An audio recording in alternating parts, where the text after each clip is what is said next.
Well, hello and welcome to the PlayStation Tournament's Rainbow Six Siege Squad Series Night Haven. My name is Reese Hambrook. I'm joined here by John Seach as we are getting prepared for our first tournament here today over in Europe.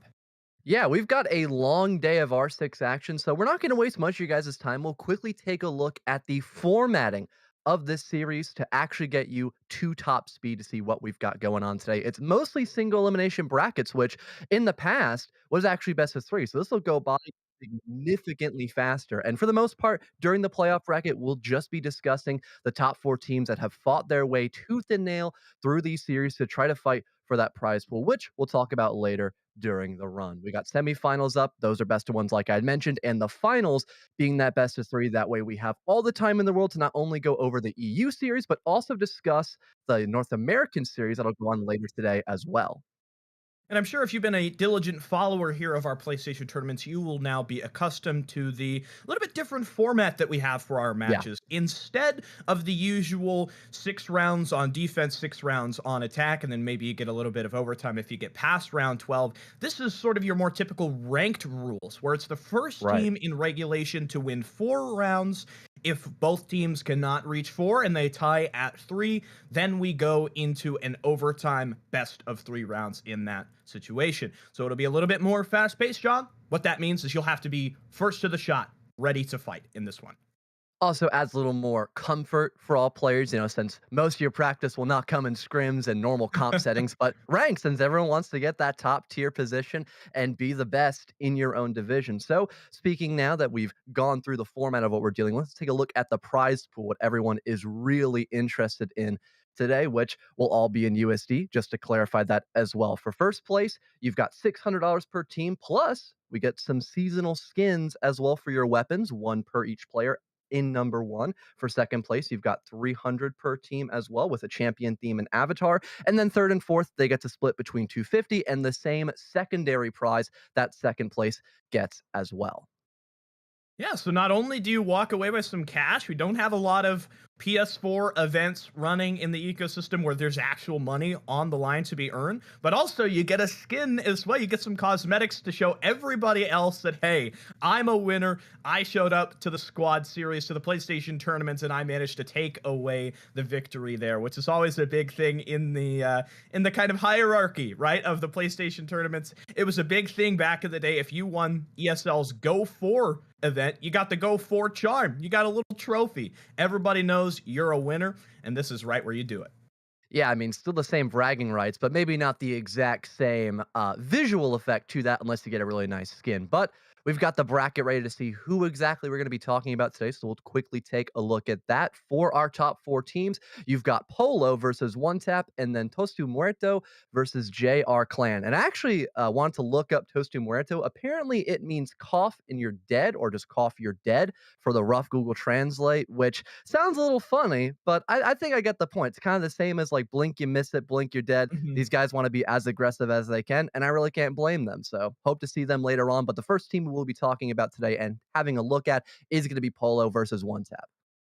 Right, and that Polo versus One Tap match will be happening on the map of Border. One thing we like Mhm. to keep everybody in the know of is if you're a player, if you got a team that you want to be able to compete with in this event, the link to be at, the place to go, John, is compete.playstation.com, where we've got all the info for every type of event that you want to compete in, whether you're in Europe, whether you're in North America. We've got options for everybody here.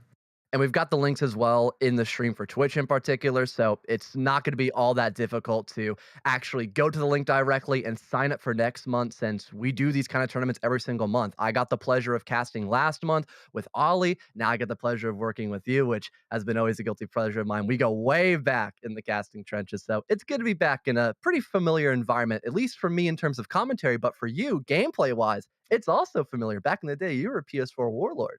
I was, yes. I had a long history back on the PlayStation sticks, and it's Yeah. really been something I've wanted to do for so long. Why don't we go ahead now and look at Team Polo, one of the rosters that we've got competing in this event, and we'll kind of get you familiarized with who the players are going to be in the server even. It's Ilias Zero, Jamil, I imagine, is what that is. Nick Solasky, I Gremmy, and X Waden. And I mostly specified in the North American tournament, so I'm not as familiar with these guys since this is currently the EU series that we're doing first off. So it's good to see some newer talent as well in the pool. So really interested to see what kind of play style these guys are going to have, if it's similar to NA or if we're going to see something completely different today. Right, we'll go ahead and swap on over now to our other contender here in this first semi-final. That's one tap. They've got Y Paolo over Taiwana, TR Barbros, Kajito, and Ragnarok awaits. That's kind of an interesting name there, but the set has been made ready for you. And this one going to be interesting when we play out here on Border. At least the names so far aren't too difficult. I think it wasn't the team of Bing Bong, but there were a couple of teams that had some really tricky tongue twisters. And fingers crossed, we don't have to worry about that. You know, getting names wrong is like the second next thing that casters do all the time. So really hoping I can break that cycle today. Definitely. And we're almost ready for our first matchup. I feel like this is going to be such an exciting one. I have not been back to cast a PlayStation match in almost 2 years now. But really, when you compare it to PC, the meta where PC is at the moment, it's kind of, similar to the way that you had to play back in the day on PlayStation, because you have less ability, to scrim. There's not as much, established competition that you can go through. You just have to play it like it's ranked. You have to be scrappy. You need to be that player that's crafty, that finds openings. And Border is a map where you'll get to see that in spades. Especially since it's been in the pool for ranked, I'd say a little bit longer in comparison to comp. It took a little more time to actually grow back into comp when it did end up getting removed. So I'm sure teams are still frankly familiar with how to play on here, at least in terms of what they prefer to do when facing on this map. We've got the Blitz ban followed up by a Thatcher and Kaid. So besides the Blitz ban, this does seem to be fairly normal, but also dealing with shields on console can be a little more tricky. So really can't fault them for wanting to remove that. And an interesting ban as well of the smoke, which I'm kind of a fan of. If you're a team that takes a little bit too much time to set up for that execute and you have to worry about the toxic babes with like only 30 seconds left, that could honestly lose you the round. So not having to deal with that, kind of a big, I suppose, bone to your side, I'd have to say.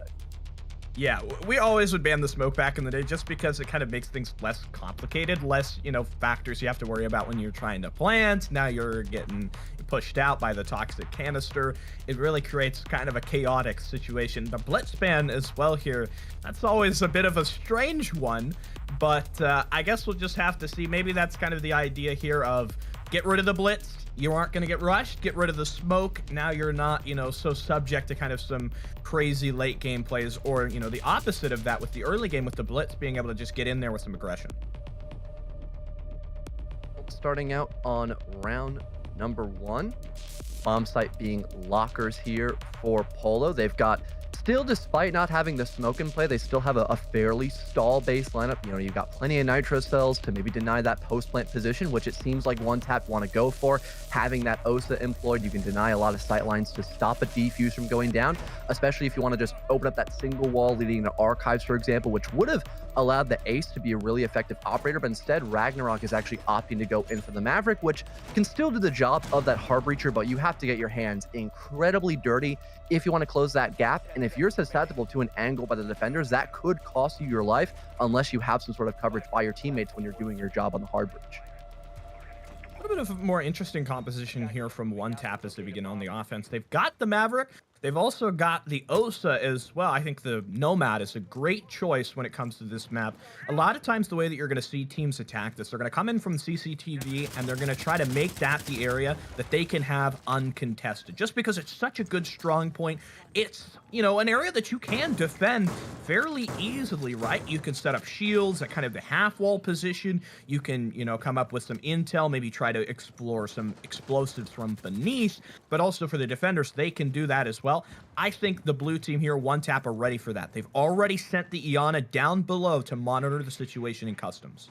I like the setup as well here by Polo too. They're actually extending a little bit more into offices. They've got plenty of reinforcements and a rotate by 90. So they're not really trying to give up this top floor map control essentially for free. They want to break a couple of drones, maybe waste some time, work a pick if they can. And they do just that. What a brilliant run out after that information being gathered once the default cam was destroyed. He expected one to be top east, and that grants Nixo the first opening kill. Wade soon to follow up as well onto Taiwana. So far, a fantastic round for Polo, and they're trying to retake CCTV. This is huge for the defense.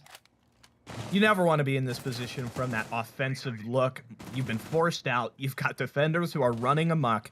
You've lost your nomads. So even if you do get back in this area, right, there's no guarantee that you're going to hold this control. And additionally, the pace has been a little miserable for one tap so far. They do kind of make a little bit of a difference. They get one back onto the alibi, but no drone at half wall to know what Jamil was doing. He opens up onto a player trying to walk in from the break room. And now things are going to become a little bit more complicated. Finally, that CCTV side extension has been dealt with, but it's cost them a lot of time, and you can see the effects of that here. Well, it's all up to Paulo. He was trying to work some grenades, perhaps underneath. Still has one in their back pocket to maybe make some space, and he'll do just that over by metal detector. And although you had both of the office or small office walls actually soft, it's well, I guess it doesn't matter. I was going to make a point about that. Maybe one less spot to worry about, but everyone has now disconnected. Probably going to go into a quick little technical pause to see what the hubbub is about. But overall, I'd say that was a great opening round for Polo. I mean, again, they worked off of info incredibly well to get those 2 kills. And like I mentioned during the prep phase, it didn't seem like they want to give up map control for free. And they did the polar opposite of that. They were reworking map control that they gave up in the early round to make sure one tap were getting absolutely zero room to breathe. Right, and I think that's the perfect way that you want to play a border. You need to be up in the face of your opponent because there's a lot of those things that once they happen offensively here on border, you can't stop them. You can't go Right. back once you've conceded this area or you've lost this piece of utility. And so, from the attacker point of view, you have to be ready for the defenders to do things like this, to jump out on you. That was an awesome play to see the Goyo just get out the window, get rid of that player top piece. Right. You saw the attackers, they just couldn't, figure out what they were going to do to respond to that. Once they lost their top piece clear, it was like you got one player that's looking in from the main breach and the other guy is somewhere else. There was no real clear structure or a call about what the play was going to be to fix that. And usually for lockers, when you want to go in for like an actual lockers attack from the double wall, you almost always need CCTV to be cleared out because you can get crossfired from both the bomb site and you can get pressure over by CCTV. So again, because Polo had that position in their pocket, there wasn't really much that the Maverick could really do from that position. They instantly die. And the Ayana, although was in a good spot to work kills, they weren't able to directly trade their dead player. So it did leave a very unwinnable position. A 2v3 isn't too bad depending on where you are in the round, but a 1v3, that can almost be impossible, especially if you don't have a lot of utility to work those picks. Right, and you did have some. You still had some grenades left. It was just kind of, matter of fact of you don't have any intel. You can't make use of that explosive if you're in a position where there's no clear target to move towards there. And I like the Iana to come in below, but it felt like that was kind of something that was underutilized. She didn't really accomplish much. She Mm. didn't, achieve any grenade kills from below. When you had a player on half wall in that corner, such a free and easy grenade kill. I mean, the alibi was practically standing there for a minute and a half. She was just waiting. She was prowling around, and nobody had the intel, had the drone to know that was going to be there. I think maybe you're looking at this going forward, saying, let's take out the Nomad, put in a Lion. That could be a really good way to help implement that grenade spam because, again, with a line scan, you're normally not going to want to be moving around to get pinged. And if you do, that could be info for the Iana. And if they already drone in the site, then they know where you're sitting still. So, really, it's a win win for the attackers. And sometimes cutting against the grain, not going completely meta in your team comp, can actually be the remedy to help you win more rounds. I say it all the time in T4 and T3 for PC. Go with what you like. And if you know how to, implement this adaptive play, more or less it's going to work out, probably majority in your way, especially again if you're comfortable doing those change ups. So I would strongly recommend that as well. Although the Nomad is still a fantastic pick, especially when you're going to have to worry about bomb sites like server, like bathroom, where you're going to have top floor extensions, and you already know your opponents of Polo are going to want to rework map control. So if you have those air jabs for the top floor, that is pretty much safety of mind. You have an insurance policy now with those air jabs. Right, and I think maybe you should also consider the fact of, trying to use drones to reinforce the area that Hmm. you've cleared as well, because it's all good and fun to have an air jab, but then all of a sudden you've got a defender. We're in a kind of a suppressor meta. It just shoots the air jab, and now got Yeah. Jaeger. He's in CCTV. You didn't account for that, and he totally throws off your plan. So it's good to have the air jabs. It's also good to bring other forms to verify that okay, we are in a good spot here. We can get set up and we won't have to worry about these sort of extraneous variables, because that kind of leads me into another point, right? It's about adaptation. When you're in a match like this, when there are fewer rounds in a regular comp game, you cannot afford to make a mistake and then let that mistake keep beating you down. Unfortunately, we're having some server issues, though, as I've just heard on the overhead. We're going to jump to a Okay. quick break. Once we get that fixed, we'll come right back to you.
Welcome back to the PlayStation Tournament Squad Series Night Haven here in Rainbow Six Siege. We had a little bit of a technical issue that we had to work out where we were starting on one server and the game was swapping it to another. So we've decided it's in our best interest to reset the game, go back to 0. We will be equipping ourselves with the same operator bands, just the fact that we'll be restarting things from the ground up here on round number 1. So probably assuming that we're going to see the same site, most likely, maybe something a little different perhaps for Polo, but I would assume they want to go back to Army Lockers, so they go to the site they're most comfortable with, and then they pick something else. Team composition wise, though, it's a fair ball game. You can pick whatever you want, no specifics about that one. It does seem like for Polo, they're keeping pretty much the same thing, except now I believe you've got Jamil on the Malusi. That seems to be really the only major change, yeah, especially now that we have Thunderbird available. So the only difference is there is no alibi.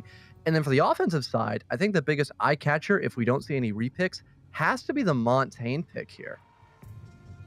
It's always a bit of a shocker when you see a Montaigne. I played a little bit of Montaigne back in the day, but they made some nerfs to his revolver in looks like December of 2019, and after that, I didn't really touch the Montaigne after that had gone live.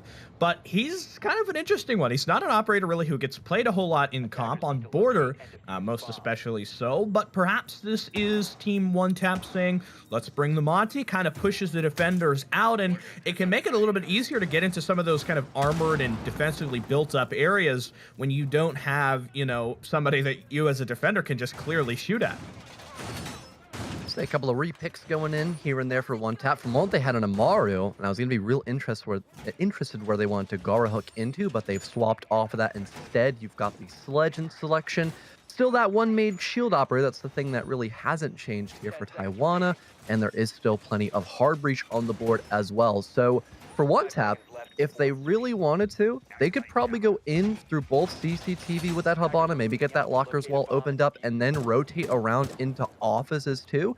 Just making sure they have pretty much every portion of the map on lockdown, so long as no one dies while attempting to do their job on the hard breach, which maybe having Taiwana as that space maker with the Montaigne could be the remedy for that, but we'll have to wait and see if that actually comes into effect on this round.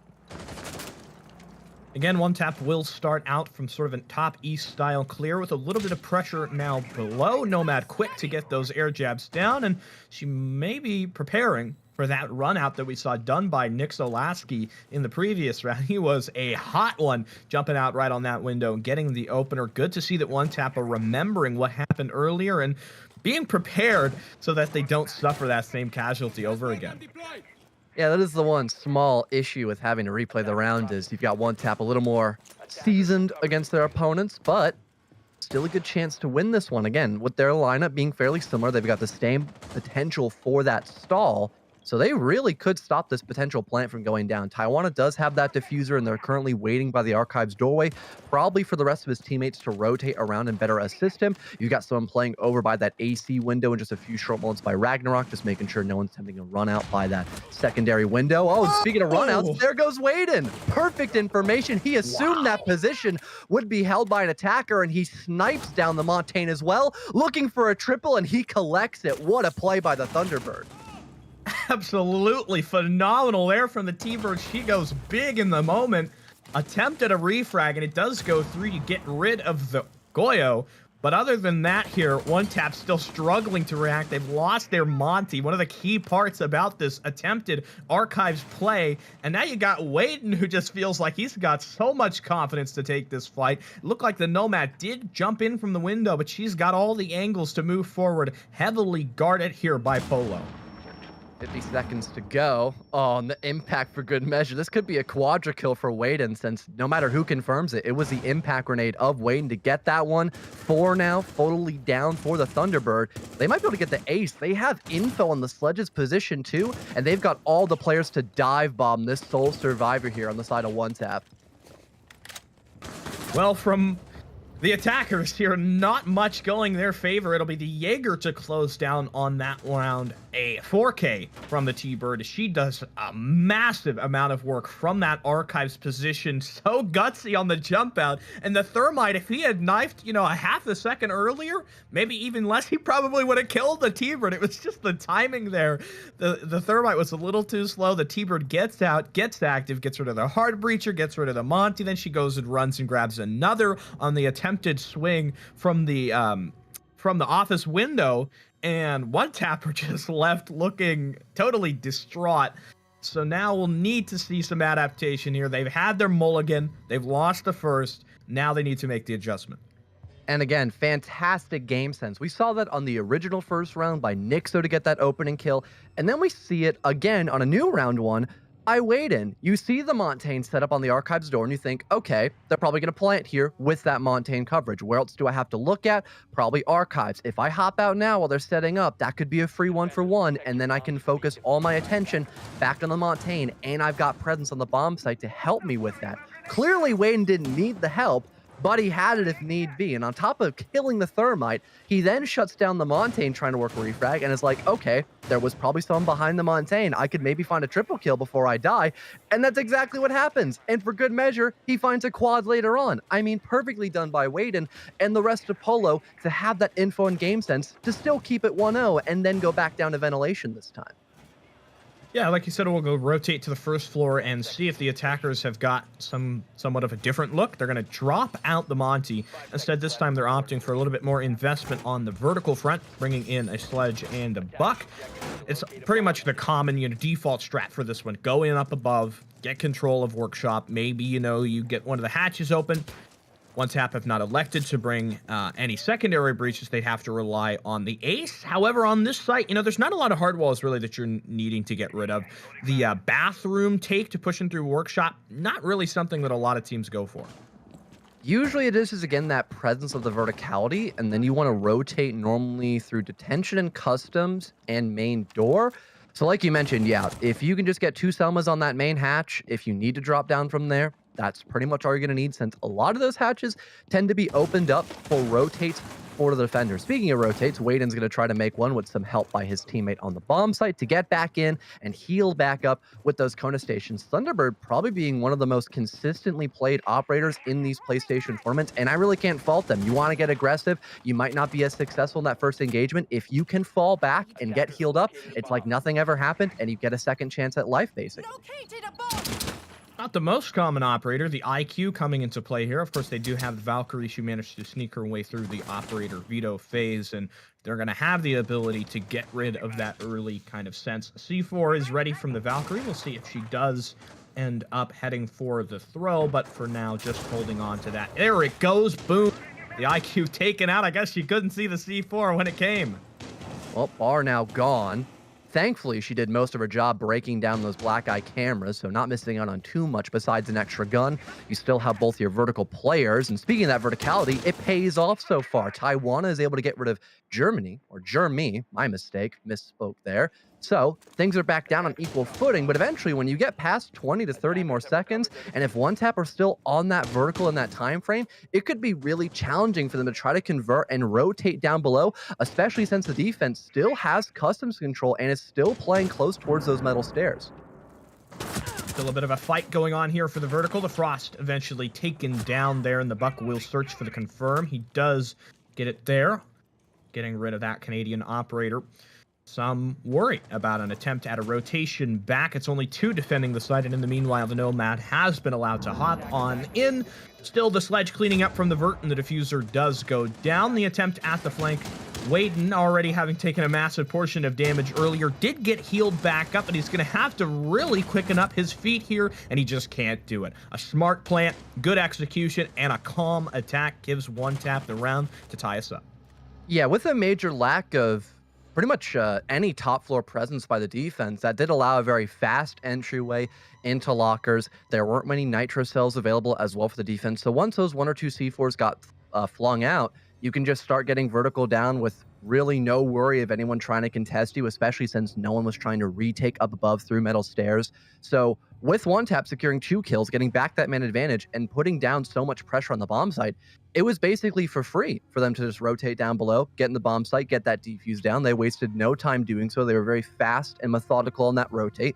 And then you play a simple 4v2 post plant conversion. And that's all that was needed for one tap to win that round. Really hoping we see a better roam presence by Polo up above, because if not, we could see a very similar story to having one tap having a very strong opening round despite losing that entry, just because there's no one there to contest them, so they can easily play for trades once they get that vert down.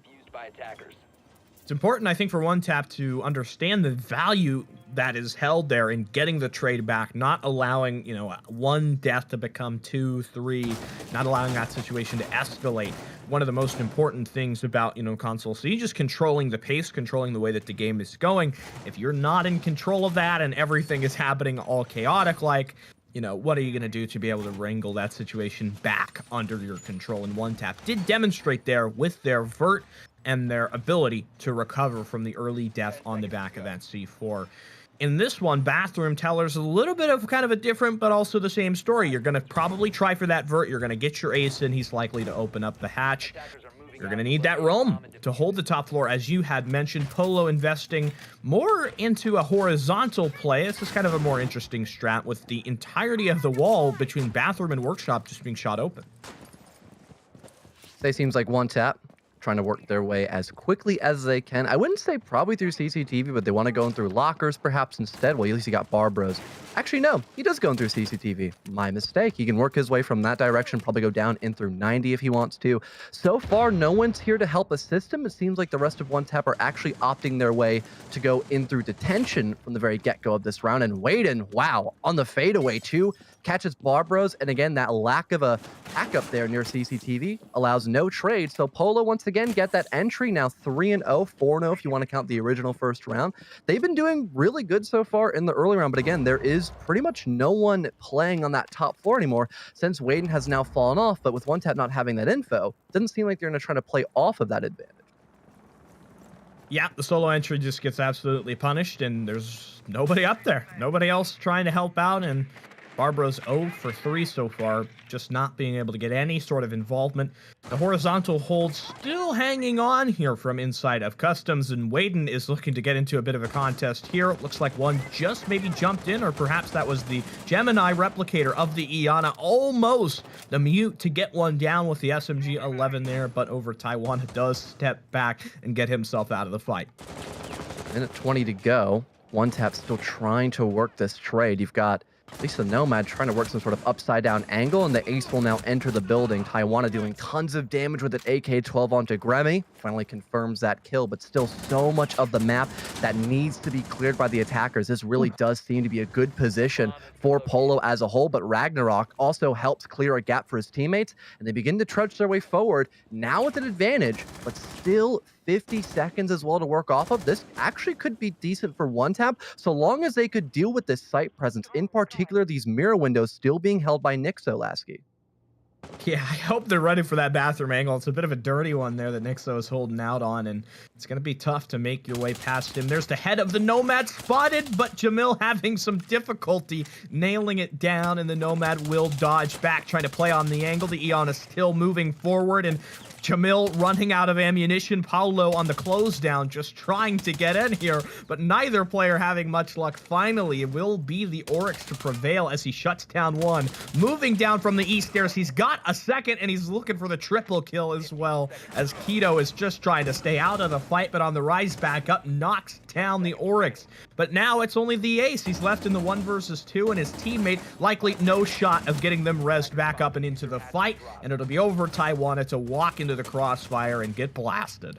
And good play by Jamil as well to go back above in the top floor to just work some of that pressure as well vertically. Even if there was no one playing above, if you have someone pushing in from courtyard, you could easily play over by that catwalk and get a really nasty angle that no one's probably expecting in the late round. And again, because there was really nothing to deal with those mirror windows because it was so far back, even the Selmas couldn't reach them. You kind of have to rotate over into that big open area in courtyard. And when you are so focused on the bomb site with not much time left in your pocket, you're going to forget to look up above, especially if you don't have really all too much info in that late round. So that was a really good idea on paper and execution by Jamil. He worked 2, almost 3 picks in that round, and that really did tip the tide back in the favor of Polo to make it that 2-to-1 half. Now they get to go on the offense and one tap vice versa. Yeah, of course, we've got our alternate settings, you could say here, where it's more like ranked and you have 3 rounds on each side. Polo taking the advantage. 2 rounds on defense is better than, what I would expect most teams to come out of here with. Now you just get onto the offense and you kind of open up on them. You just let the engine roar. This is a best of one environment. There's no, safety net, I guess you could say. There's no backup second option that you can rely on here. You just have to show up and kind of do the work so far. I think individually, One Tap have had a couple of good looks, but putting that all together as a team aspect has been where they've fallen short. Hopefully they can bring back some of that trade potential on the defense, and they can pretty much set up as many mini games as they want. They know what site they're going to. They know what ops they would like to bring out. Definitely a big fan of the mirror for this top floor. You don't get to see it all the time, but it was really common back in the day as well with old border, having that extra setup over by offices, for example, to play near a fountain to make sure if that triple wall gets opened up and you need to fall back, you have an extra barrier to work around so no one can get instant control of archives. And sometimes you can have a mirror window also facing in through, the 90 corner if you have a rotate there as well. So a lot of options to, again, waste more time on the side of Polo. And based on their lineup, they want to just get as active in this round as they can. You've got Waden on the Finka, which is a sight for sore eyes. I haven't seen her in play in such a long time. And you've got that Lion pick you talked about earlier to maybe gather more info in a very fast manner. I suppose this is kind of a moment where I can chime in and provide some insight. Of course, on the PC side of things, the LMGs were just completely shoved into the dirt. The LMGs on console, though, here specifically on PS4, have not really seen too much of a downturn. They still feel pretty strongly in terms of the vert there, even with some optic changes going forward. No intel on that player at half wall to confirm on that kill. The ace having gone down earlier, certainly something slowing down Polo, and the discipline from that player just on the opposite side of the double door. Eventually Barbros goes forward, but another opening death for him and another shutout round where he just cannot get it going.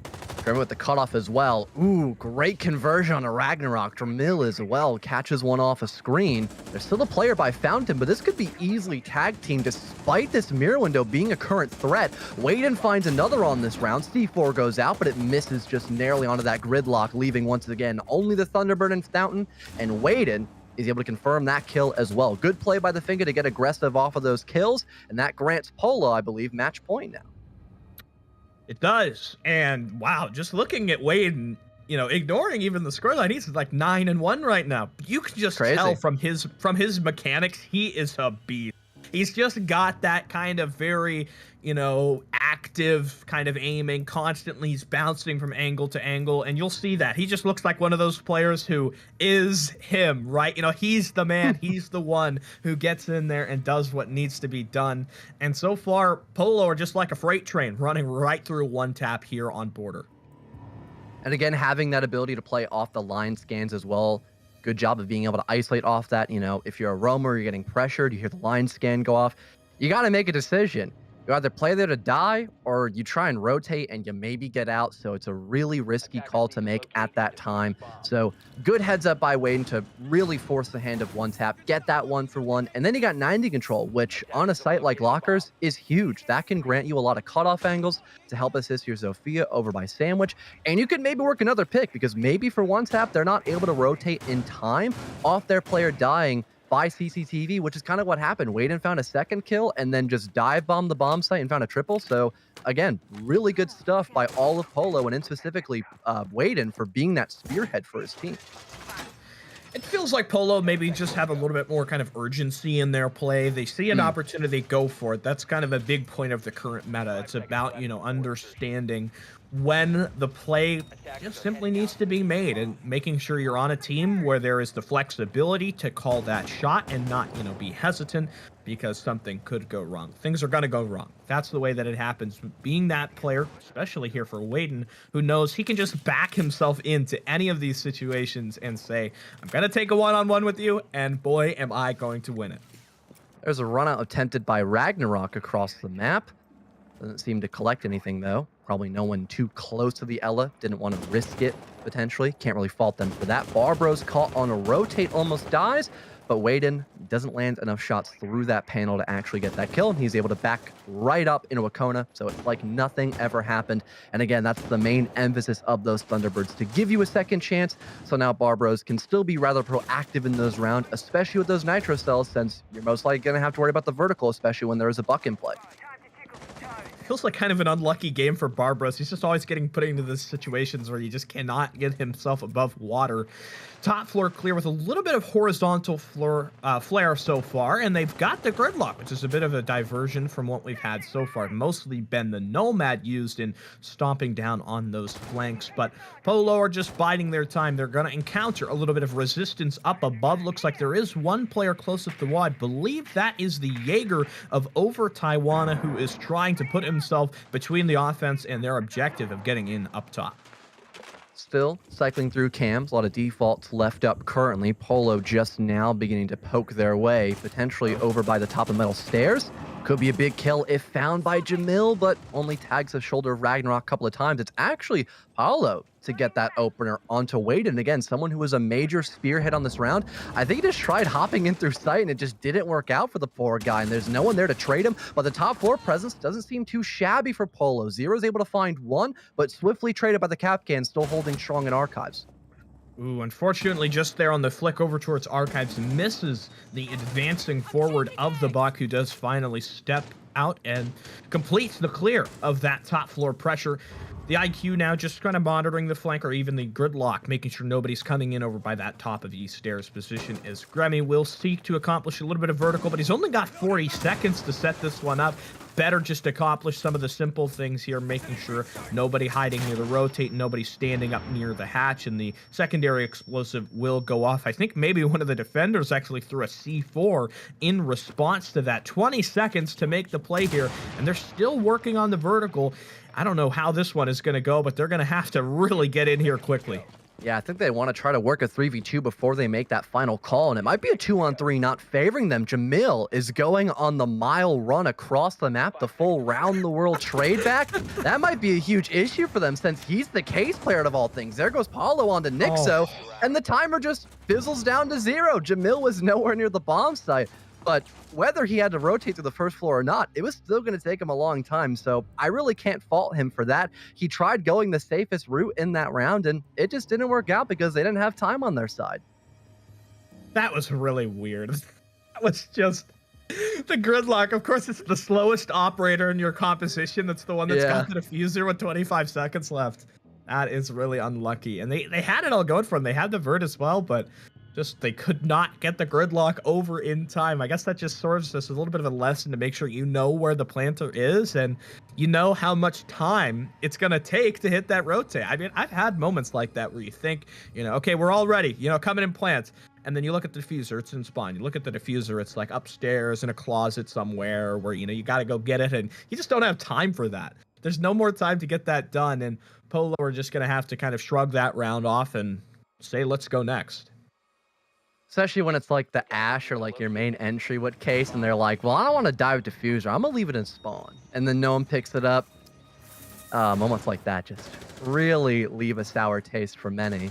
Lockers now. Last time we saw this, it went rather sour for one tap, so hopefully they can bring things a little bit farther back into their favor. Seems like they're adding some new sightlines to maybe help assist over by CCTV. Major fan of that because, again, Waden did a really good job of isolating that opening kill because there was no one all too close to that player in CCTV. So now having more angles to work with, that could maybe help assist that player. And if no one's by the CC balcony, he could also be fall back into sight if he really needs to, but probably not. That's 10 times more dangerous than just rotating through that impact hole or shotgun hole you probably make near 90. So I'm assuming he'll go for the safer option, but if worse comes to worse, he has another option too. Last go around, I felt like it was really kind of a big centerpiece, that mirror window inside the fountain area. But ultimately, it didn't accomplish anything because One Tap just kind of sat there and waited, and Polo knew how to approach it. They didn't just run into CCTV. They played very deliberately, waited in areas where there was solid ground beneath them, where they couldn't get C4'd, they couldn't get pushed out. There was nobody really from One Tap that wanted to advance off of that because, the whole idea of the Mira is you sit behind it, you don't use it to push up forward.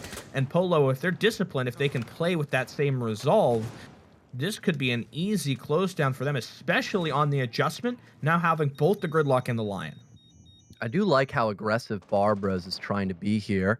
Again, someone who hasn't really been in the limelight so far in this matchup, but again, acknowledging the importance of holding offices without just the help of that mirror window in Fountain. It's that secondary line of defense. You still need somebody in the front line before that triple wall gets opened up, but now that that has been accomplished by Polo, they're going to end up falling back and using that secondary option. But again, good to break some drones, but that hasn't really happened as of yet. There's still 9 altogether for Polo, and also spending up some extra time in case someone wanted to get aggressive. Still have someone on that cutoff window by Sandwich. This time it's being wielded by Gremmy with that PDW. So an absolute bullet hose put in the right hands. And once again, if Polo can set up for that execute in Archives, and if they can manage to get rid of that Fountain presence, they could most definitely get a good way into the bomb site again, especially since they have cutoff angles for the opposing bomb site.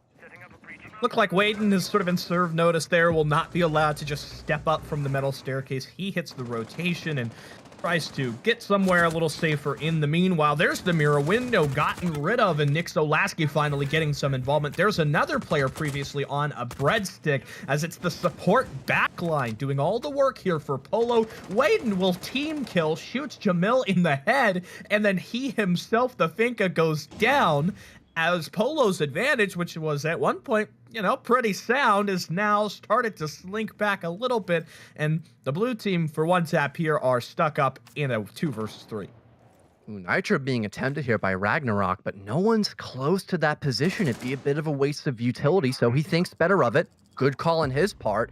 But really, it's a very dangerous game of cat and mouse to try to actually push in the bomb site from Metal Detector. A rotate through Office might be the better call. Paolo gets downed off screen. Ragnarok has to charge in, but he's so low on HP. That Vector will rip him to shreds. A double kill for the Lion during that post-plant position, and Polo take the game 4-2.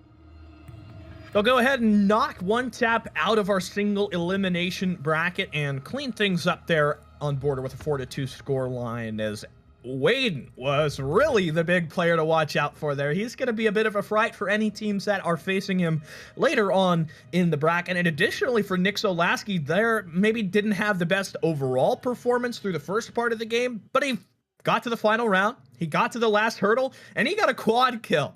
What more can you ask of the man? And a lot of his kills were actually found off the entry. It was normally him and Waden in that entry factor. I think Nixo found 2 of them out of like the 4 or 5, and then Waden got the rest of them. So he was still doing his part very actively. And again, he was the one normally on Lion, so he was almost always supporting Waden when he had to get in and kind of be in the trenches, be that main spearhead. So he had plenty of info going into those plays as well. I got to say, fantastically done by One Tap overall, because not only did Waden play well statistically wise, but the rest of his teammates were playing around that so well, and they all still did their role incredibly sound as well. So even if Waden didn't go like completely huge with double digits, I still feel like you would have had Polo winning this game. Well, commiserations there for One Tap, who are eliminated, and you gotta feel bad for Barbros, who just could not get his engine going on the map of Border. Maybe he just had a bad warm-up, couldn't really get in his groove, and you certainly do have those games, most especially here in the PlayStation environment. So best of luck to them in any future tournaments that they may choose to participate in, and good luck for Polo, who are really looking like the team to beat moving forward in the bracket. And again, since we are still talking about the tournament, if you are interested in actually competing in one of these, we host them pretty much every month. You can go to compete.playstation.com and get yourself signed up and get yourself involved with that as well. We really do appreciate it. Helps out all of us here. And, it just brings more fun to the competitive environment. Like you mentioned, it is a little bit on the drier side here for PlayStation tournaments. So when you have one officially backed up by Sony and PlayStation, it really does go a long way to help out the community. Right. I don't know. Maybe we'll have to see me as a player in the next event instead of a caster. Might try the old competition there, but certainly an interesting matchup so far. We do have another game moving forward, but I do believe we are going to jump to a break before we Yes. get there. So stay tuned for the PlayStation Tournament Squad Series Night Haven because we'll be right back after these words.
Welcome back, everybody, to the PlayStation Tournaments Squad Series Nighthaven. We've got more R6 action in the tank today for the EU division, and we've got the other team that I was frankly very interested in just based off their name. We've got Tostu Muertos versus the JR clan, and in case you guys need a little refresher on the bracket, we'll get that popped up for you guys as well to remind everyone, in case you missed game number one, who actually came out on top during that best of one series. You've got Polo being one tap, so they advance into that best of three finals. Looking forward to seeing Caden and the rest of his team pop off in spectacular fashion and to see who could maybe rival that heading into this next best of one, Reese. Of course, yeah, we've got this matchup here in the semifinals still to finish out before we get to the best of threes for our overall grand finals here of our EU side. Why don't we go ahead and get acclimated with one of our rosters here? It's Tostu Muerto. Up first, you have TTV Alids 23, Skill Drop Manuel, Davo IGNs, Q Imagine, and Franchu 07. Definitely some more creative names for sure. Hoping their friends and community can go represent them. Saw a lot of people typing in chat, getting all riled up for the games, at least for the first one. And now we can proceed on to the JR clan as well to see who their main five is. You've got Viper, I would assume, the J mixed up for an I. You've got LOL. I'm not too sure how to say that third one, though, Reese. You want to take a gander at it, I suppose? Oh, I don't know. That's a doozy. El Karoe? I guess that's probably my... It's probably... Yeah. I totally pronounced that wrong. Sorry if we did, but that's my best shot there. Yeah, then you've got a Height, perhaps, and then Cursed. So at least the rest are pretty good. So far, we've only had really like one super challenging name, and it has been Elka. Elka Rui, or Elka Rui, perhaps, instead. All right, well, we'll see how this one does play out. For those of you who want to feel enlightened, we'll be playing on the map of Chalet for this one. And it is interesting to note, fellow, the maps that are available, it's not just the normal comp maps. We have the ranked maps available as well here, but neither of these two matchups choosing to go to those ones so far. So why don't we go ahead and dive in for Chalet between JR Clan and Tostu Muerto. Yeah, I do vividly remember casting Consulate during a best of five series with Ollie last month. That one. Yeah, it was interesting because I was casting when Consulate was still in the comp pool, so it wasn't too unfamiliar, and it is a map that is played pretty frequently in ranked, despite, you know, myself personally not liking it in ranks. There's only a couple of good bomb sites, but, you know, sometimes familiarity is your go-to in a game that matters most like this, or an event that matters most like this, I should specify for that. And Chalet, I'd say it's still a pretty frequently played map inside of ranked and comp as well. It has received a lot of love in recent times, so I'm not too shocked that we're really seeing it in a best of one. And the bans as well don't really seem all too shocking either. I mean, you've got Thatcher, which is very consistent for this map, Kaid as well. Jackal's a little bit more of a not concerning one, but questionable one. I mean, again, it's all about the comfort. Sometimes that roam clear can be accelerated with the help of those Inox scanners, but there are definitely other operators that can help assist in that department. And speaking of that roam, you've got a Caveira ban as well. I haven't seen that one in a hot minute, but you know, put in the right hands, Caveira, she can be very high risk and high reward, so can't totally fault them for that. Well, just quickly while we're waiting for the first round to kick off, I wanted to mention another point about the map pool as well.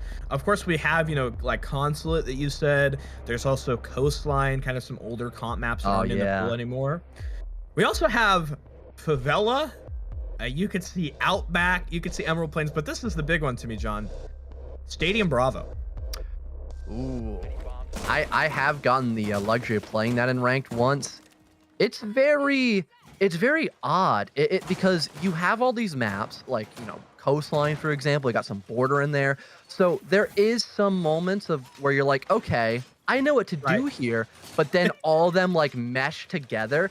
It really adds a pretty cool dynamic, I'd say. But if you're not comfortable or used to playing on Bravo Stadium, it's a pain. I got to be blunt about it. So I don't think we'll see that today in a best of three or a best of one environment, but it would be cool. I feel like it kind of messes with your muscle memory because you're like walking down metal stairs, then you turn left, and now you're in, you know, bathroom, kitchen, or your bathroom. You know, when you usually would be inside of, you know, customs or storage or something like that. So it's kind of an interesting one to get those maps which aren't more typically played. But on to Chalet, the first site we'll see up in the fray is Master Bedroom. Kind of interesting to kick that one off here in the rotation. It is, again, a map or site, I should say, that's played pretty heavily in ranked. But if you're a team that doesn't really extend too heavily outside of the bomb site, that can definitely hamper with your ability to win the round, as that does give a lot of map control for JR Clan if they do acknowledge your lack of presence off of the bomb site. But so far, you got Davo across the map getting rid of Viper, probably playing over by the window repel, if not looking down through that vertical hole he made earlier. And Lowell is able to refrag onto Manuel, but that's still a pretty decent start. Viper having a lot more active utility in terms of Bandit a skill drop because he's already put down all of his batteries, and no one looked for the vertical. So Davo finds a second one, expects one over by Bathroom, gets that confirmed, will spot out their shoulder, and both him and the Jaeger will try to dive bomb this poor soul. Well, it's looking like Davo is going to be the player who wants all the action, wants to really be the main focus of this one. Still looking, and there's the angle onto the head of our Zofia. In the meanwhile, one of the earlier players on Tostu Muerto does disconnect, and TTV, a lead just running through the fray as explosions and gunfire going all over the place. So JR Clan, try as they might, still needing one more kill to get us back to a 2v2. And they don't really have a lot of util to open up the round. You have all those batteries to still focus on. You don't have really ultimate utility to force back people from Owl as well, except maybe those flashes. But Hyde is currently holding on to them for now, maybe waiting to pop them over by the actual bomb site and not just that small extension that has now been flushed back with the assistance of that ace. Still 1 minute to go, but Tostu Muerto, they only have to worry about two doorways, the one into Bathroom up until now as that closet wall will get opened up from the position of Bathroom. They've got that opening now, close towards the closet and Master Doorway. That's really it, since L is going to just try to stick that defuse. Maybe even going to get a little bit of a health boost from the Kona station. Oh, look at the swing there from Imagine as he pops around with the shotgun, and this alibi still so distant, so slippery, and hard to get a handle on, and Height is just having difficulty making his way through this single doorway, constantly worried about getting stabbed or shot in the back. There's the alibi, finally laid to rest, and nearly had an opportunity to lock up that player inside of the closet, but 20 seconds the Nomad will need to make the play here. She does get one, but loses as the Jaeger aggresses forward in the one-on-one. Good job playing off of trades, keeping that man advantage alive. I'll grant Tostu Muerto the opening round win after some really good plays by Davo. I don't even think he was the guy who got the opening kill. It was actually the Bandit on the Viper. And then you had the refrag by Davo, who was still working on that vertical. There wasn't a lot of pressure by those solar windows in the opening part since Twitch had already died. So the setup just kind of fell apart, and JR Clan weren't able to really bounce back from that. Sure, they got some openings down in the bomb site. They did try sticking that plant, but with the double wall between Solar and Master Bedroom not being opened up, there wasn't a lot of actual coverage that the Nomad could provide, especially since their air jabs had already been deployed for the flank watch. They couldn't use them actively in the bomb site, so it just left a lot of openings of weakness to let Muerto still get that round on lockdown and still secure the win. Now they get to go to Snowmobile and Wine Cellar as a reward. You're going to rotate downstairs. The Thorn comes in on the composition as well. Not an operator, which I feel like a lot of people really have tried enough. And to me, she feels like she has kind of a weird spot in the meta where she's like kind of useful for some things, but also it's like if you bring her some rounds, you might just not even hear the gadget go off. That's just kind of the way that the cookie crumbles there. I suppose the saving grace is she's got a solid kit. You know, she's got a deployable shield. Her guns are really good. I look at that Uzi 50 as being one of the most heavy hitting, you know, weapons post some of the recent changes. You know, even Thunderbird has had her spear kind of trampled down upon. I mentioned kind of the juxtaposition between some of the recoil changes that happen on PC as compared to console. T-Bird was hit pretty heavily by that, even despite, though, still a lot of people choosing to bring her just because it's hard to replace that operator. Say it's honestly pretty negligent, the recoil patterns, when you don't have a scope that's higher than, you know, a 1x. So Thunderbird has kind of been able to avoid a lot of those new recoil patterns with the spear. Hasn't been as bad in comparison to Finka, who really does feel like her entire kit got flatlined by the new season changes, at least on PC, but we just saw Waden a few moments ago pop off with her still, so wasn't too big of a challenge. We really love to see that shotgun and play 2 by the Thorn maybe later in this game, but that common spot with the Maverick wall, or with the wall being opened up with that Maverick line, will be able to let Lowell capitalize on working 1 kill. Franchu is now already dead in just about the first minute, and JR Clan already starting to rotate and try to work off that tempo. They now want to get their way over towards Wine. I'm still hoping there's going to be one player on some sort of lurk, as that position over by Snowmobile, whether it be on that wall for a cutoff or walking down the main stairs, could still be huge for the offense. Yeah, a good lesson for the Thorn there on why you don't necessarily want to peek that player on the rappel, because they've got the height advantage and they usually are the one who gets to dictate the way that gunfight will go. Some use of the track stingers here just to push away this player from Pixel. They had the Maverick go ahead and open up the wall, but we're not as of yet able to really get the Selmas in for that gadgetry. Looked like Height does make use of one of his Rotero drones, but in the meanwhile, Davo, again, sort of that early game threat that he can be, eliminates the ace with the 2 remaining Selmas that he still had. Well, the Rotero goes off. Davo got to back off. Just barely gets away with it. And no one's on that cutoff, so he gets to go inside a connector scot-free. Akona to maybe revive him just a little bit more as well in this fight. And Manuel goes for a swing, works a pick, and he gets it. Height's there to trade, but the health disparity between both these teams is definitely favoring Muerto, especially since these Konas are still active. Well, the head of the Finca spotted, and Davo gets it with maybe the last bullet that he fires. Rotero's flashes the execute on the way here from the JR Clan, and they're looking to surge forward and make their way in, but they just can't do it. The Flores goes down, and Viper, a little late to the fight, there's the swing. The Alibi shut down before she can make it a triple kill on the round. The 1v2 here looking possible, but it's going to have to be Viper really to get in with some activity. 35 seconds, and both of these defenders are just playing it passive, not really needing much to worry about from the defensive point of view here. Just sit and wait and don't expose yourself. There looks the T-Bird to try to step deeper in through Tarp. Viper is ready at the rotation, checks the close corner, but the Bandit gets him in the head. The MP7 will do it defensively here, 2 in a row for Tostu Muerto. And unfortunately, one of those main Rotero drones actually broke the Kona, I think, by Pillar. So when Viper hopped in, he couldn't get healed up at all. That 20 to 30 HP setting was all he had left to his name, really. And in a 1vx, you more or less probably can't go for that plant, as you might just get flattened on a retake by Tostu Muerto. So really well played by them, especially during the mid round to work those picks. I mean, we saw that in the early round as well. I think it was Franchu who ended up dying to Lowell, playing on that rappel angle by the back snowmobile wall. Sure, that didn't work out, but the aggression was almost always there for the defensive team, and that did allow them to work picks while JR Clan were still setting up. They were still getting the, side wall into cellar open up to go for that default plan. They were still getting the long wall opened up as well to make sure they could cut the side of line basically in half. And because JR Clan weren't fully prepared for those fights, they ended up losing them, granting the defense that man advantage so they could play a lot safer around those Konas and also be able to deny the 2 entryways that the offense had significantly better. JR Clan just looking a little bit shaky kind of so far. Their entry game has not been excellent, and their coordination when they go in for the execute been a little subpar. I think you see that there in the last round where Height moves in, and he's kind of way ahead of Viper, who's still very slowly moving his way over towards Pillar. You need to have that timing on lockdown, because when you don't, you get picked off. We always talk about it kind of in those clutch type situations. You want to try to take your manpower and make a 2-on-1 fight. You want to try to isolate somebody and get that gunfight to your favor. JR Clan couldn't do that in the second. They really couldn't do it in the first. And Tostu Muerto have really just been kicking them so far. And especially Davo, who has been, ice in his veins constantly there. Any duel, he's going to take it. He's going to try to win it.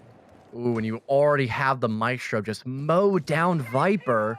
One of your only sets of soft reach in any capacity. That is a major kill. And interesting for JR Clan, they have rarely brought out, if ever, frag grenades. So they really have no ability to make space besides just their own gunfights if they can take them. I'm pretty sure for a second, Ale almost spotted the guy by trench. He knows there's someone probably close by since the barricade's already been fully opened up, but no confirmation on that spot just yet. And because of that, Curse will get the better spot against him, wins that gunfight against the Maestro, and can now lurk about on the basement floor as he pleases to maybe help out his teammates in the late round from a new position. I gotta say, not a lot of soft destruction here. The grenades. I mean, what are you doing with 6 claymores? Like, what angle is so problematic? I guess you got downstairs in garage, you got the wall, you got the door. Maybe you're gonna get trophy window as well. But really, 6 claymores. You need that many. You need ace, ash, IQ. Everybody's got to have them. Doesn't really make much sense to me. Either way, JR Clan are heading on a rotation now. They're looking for the top floor pressure as this round it's not really gone according to plan. And the only thing they could get with this top floor control is basically the hatch, which they have already done by L with those Kairos charges, since that was actually reinforced earlier. But a pre-placed C4 by Franchu. If not, just tossed rather late in the round, but having that cardiac sensor, having active information will work out so well for Tostu Muerto. This really does seem to be a good round for them on paper and in, I guess, suppose practice as well, since there, again, aren't too many angles for the attackers to enter in through besides maybe this back wall that Lowell has just opened up, but currently he's by himself. 2 people to swing at the exact same time could maybe kill this ace. I don't know what Mai was doing there. He just ran right out into the fray, but no lockdown. Finally, it'll be the ace who manages the kill, and stepping forward, he did spot one, but unfortunately, Lol just cannot connect. 1v2 now. It is the IQ. She's got the G8, but she's running right out of time, and the defenders are well aware of that. Look at the pulse. He's prone on the ground. Diffuser will be recovered, and it looks like the IQ is going to try to make that her play, but they've got the evil eye, so what can you do? If you try to stick the plant, the defenders are just going to run on over you, and when they have one rotate up above, Curse is going to fall down through the hatch. This might have ultimately been a blessing for him, but France, you heard the IQ frantically sprinting through the bottom floor. Yeah, that's the one nifty thing about the new Maestro changes is that it is pretty difficult to break them unless you can be pretty much in its face with any piece of util, especially with no ash available, no grenades that are timed well. So when you're trying to go for that plant and there's constant info, both the defenders are going to know when exactly to swing and tag team you. So it wasn't a horrible idea to try to break the camera, but then they know you closing that gap on an open hatch means you're forced to drop down, and with an audio cue, they're going to just reset their positions and just play for you walking up West Main, because with 10 seconds left, you're not going to rotate all the way to Blue or Snowmobile to then go back to Dining Wall and try the same plant with basically no time, if you could even get to the bomb site at that capacity. So really well adjusted once again by Muerto. They go flawless on their defensive path, and usually with Chalet being so attacker favored, this really could be 4-0 depending on how well they play on this round. Yeah, has been kind of a wash so Muerto have just been more kind of eager, have been motivated to really get in, had much more success. I feel like one player that I was really looking at as someone who's going to be kind of a heavy hitter was probably Leaper. And he's dying a lot on the early casualty. He's been somebody who's just not been able to find a groove. You can say the same for Cursed as well. Just 2 players who are on perfectly fine operators who just don't necessarily maybe look comfortable in the roles that they've been stuck on so far. Of course, as we have constantly hit on here, it's a different format. It's, first to 4 within regular time. Tostu Muerto need 1 of these next 3 attacks, and they're going to be finished up with this one, but they do have a little smidgen of intel on that player trying to spawn peek from big window, and there's the kill to back it up. Not too sure if he knows there's 2 by that position, but by now, I think they've also given up that angle. Still, 1 kill is better than nothing, and at worst, a death on your part. So again, fantastic job off of playing that info and knowing what to do in that environment, which tends to not be controlled for once, actually is, because of that sneaky little drone placed looking down over towards that veranda position. You've got the rest of Muerto now charging their way over by Library, but at least the Oryx is prepared for that, able to trade onto Davo, a second drone to confirm he's still by that position, and Lowell across the way is able to kill the ace. So now you only have the Maverick, but that's shut down as well. Good kill by Height, and all of a sudden, despite losing that first confrontation, JR Clan still stays strong. Yeah, entirely different tempo here from JR Clan. They're making the decision on where the fights are going to be. Diffuser down in an awkward position. Skill drop Manuel as well as Imagine. There's the run out. Was not expecting that one. And here goes Cursed. Will try to step out for the second. Sees the tracers coming out from the Twitch, but skill drop Manuel is really not trying to peek this one, not trying to get involved. Maybe he's worried about somebody to run out from the double door as the T-Bird continues to bait this one and play with fire, eventually stepping forward. The Twitch just couldn't get it done. JR Clan notch their first victory here, one that they desperately needed. And for Tostu Muerto as well, I do like the fact they tried getting aggressive, but it didn't seem like they were fully set up to still play in that 5-on-4 and still get the parts of the map that they wanted to control.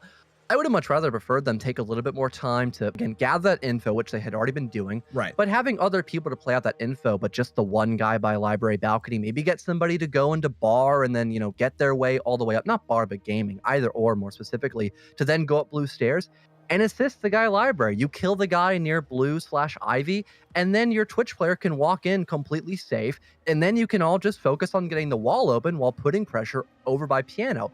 That didn't happen, and that allowed JR Clan to isolate the guy library and then focus back on main balcony. So it was a very straightforward conversion for JR Clan. So they're not going to get 4-0'd, but again, the issues that Tostu Muerto had were pretty straightforward. So if they take a couple extra seconds to think about how they want to attack, this could still go their way too. It's really any team's game. I was really worried about that one for a second because I almost felt like JR Clan, it was going to be Viper, you know, trying to just get anything going for himself. Then he dies early, and that's like the mistake that ultimately loses them the game. But the rest of the team, they really had his back. Most especially, I think, you know, Lol, who has been kind of a player flying under the radar a little bit. If you're, you know, kind of spread across the map like that, that could work for the basement as well, where you really kind of need to be roaming. You need to start off early, you know, get rid of some drones, kind of force the attackers to look into you and worry about, are you going to rotate? Tostu Muerto, when they were on the defense, they did have one player who was kind of playing that basement lurk where he was up above and then he tried to rotate back down from West Main. He got cut off. And I think they need to take that lesson and use it to make sure they aren't going to be the ones getting flanked, because they've got the tools to do that. Right, John? I mean, they've got the gridlock and the nomad. And especially having both options, one of those two can help you with the execute. That can deny a lot more angles for a rotate. So if you've got, let's say, that hatch presence above and you're going to go plant inside of Snowmobile, or not Snowmobile, sorry, a line, my mistake, you could easily play a strong post plant, but oh no, one of those two flank watchers is dead off the rip. You got height with the spray down and the impact grenade for good measure. So now you're just relying on that gridlock. But again, only two angles to focus on for a flank. This could still be doable, but JR Clans, their guns are still as hot as ever, and so is their Nitro Cell impacts on Emmanuel. And now it's just the hard breach and flank watch. Imagine in Franchu trying to clutch up in a 2v5 with still 2 minutes to go. Oof. Unfortunately, Imagine loses that one. A fairly easy contest one. He probably should have came away with. Viper having himself a fantastic round. Stepping forward, the Thermite hits him with the hip fire, but the Alibi running in. Franchu gets that one as well. Looking to the pistol to mute. Oh no, hits him with the drop shot and gets it done with the M590 there. JR Clan, wow, getting a little exciting towards the end of it, but continuing on with a bit of building momentum. So far, having a significantly better defensive half here for JR Clan, and it seems like they know exactly what to do when they have just that small fraction of info. They hear a guy coming in by trench. Hey, maybe there's only going to be one guy opening this up. The rest of their teammates could be droning or somewhere else. Let's just swing him. We work a pick, then we got man advantage. They do exactly that. That's the opener found. And then again, you figure out, well, if they're going to want to get trench open in the very beginning of the round, where else could they be? Probably Big Garage, if not by top West Main. Let's go fight the guy Big Garage. That's another kill found, and then another. And I don't think I need to repeat myself a fourth time for you to get the memo that JR Clan were just itching to take a fight, and they were more than capable of winning those confrontations. Now 1 round away from overtime. We could see this go the full distance, Reese, but Baron Gaming is now on the option here for JR Clan. I'm not too sure how comfortable they are with this bomb site. I would assume fairly, because their lineup looks pretty good to not only defend the site itself, but to extend upward as well, which is normally standard for this bomb site selection. So, attacker-sided Chalet, huh? Yeah, maybe not. We might Yeah, have an maybe enigma of a game, an a bit of an outlier. anomaly here in the Yeah. math there. Yeah, not really working out like that. I guess it's. I feel like Comp Siege on PS4 is just any map is defender sided because winning Comp Siege is kind of just about your gunfighting. And as a defender, you get to choose where the gunfights happen. You get to push forward or you get to sit back and let the attackers come to you. That's just my experience. You know, I've had lots of games where you watch it, you think, okay, you know, I hear maps like this, maps like Coastline, people say it's going to be attacker side, maps like Border, especially too. And then, you know, you get to game day and things just change. Things just don't happen. Certain players, you know, are in certain grooves, and that's the way things will go here. Davo, back-to-back early deaths for him with no success in those previous two here. He's going to swap over to the Nook, and a positive note for Tostu Muerto. If you're a fan for them, they get the opener. Now you've got Ale trying to rotate as well. Shakti's actually not the one playing by library to help with these back walls. Maybe the Habana will do so instead, but she's over by Highway, so most likely not. You've got Davo still trying to be that first point of contact. Funny enough, on the lurking role, like you mentioned, of that Nook, but maybe these grenades could still be impactful, but nope. He gets wailed on by Height, still ripping it with the Vector. Now no one's over by library. Still a good position to hold here for JR Clan. As the rest of the offense, well, it seems like a good chunk of them are actually on the first floor. It seems like Franchu's the only one up above, and that might be an issue. Well, it looks like one maybe jumped into a Frost bat there. The Frost will try to run on in and get to confirm, and we'll see. Oh, they do manage to net the refrag. Viper just getting a little bit too into it there. Tried to take the challenge. 3 versus 3. We're back at an equal point here, and Franchu is just looking to fight in against that position. Of course, the mirror window back towards stock. Still the threat of one defender on the top floor. You'd like to get rid of them and establish a bit of vertical here, but you don't really have any tools to open up that vert if you were to get to that point. It's more or less making sure that JR Clan cannot play that vertical to stop a plant. You more or less probably want to work your way into gaming room at that point, and not only the frost mats, but that hatch presence could be so deadly in the right hand. So Tostu Muerto, they got to win these gunfights or at least force a fallback to play a proper 3-on-3 in the site.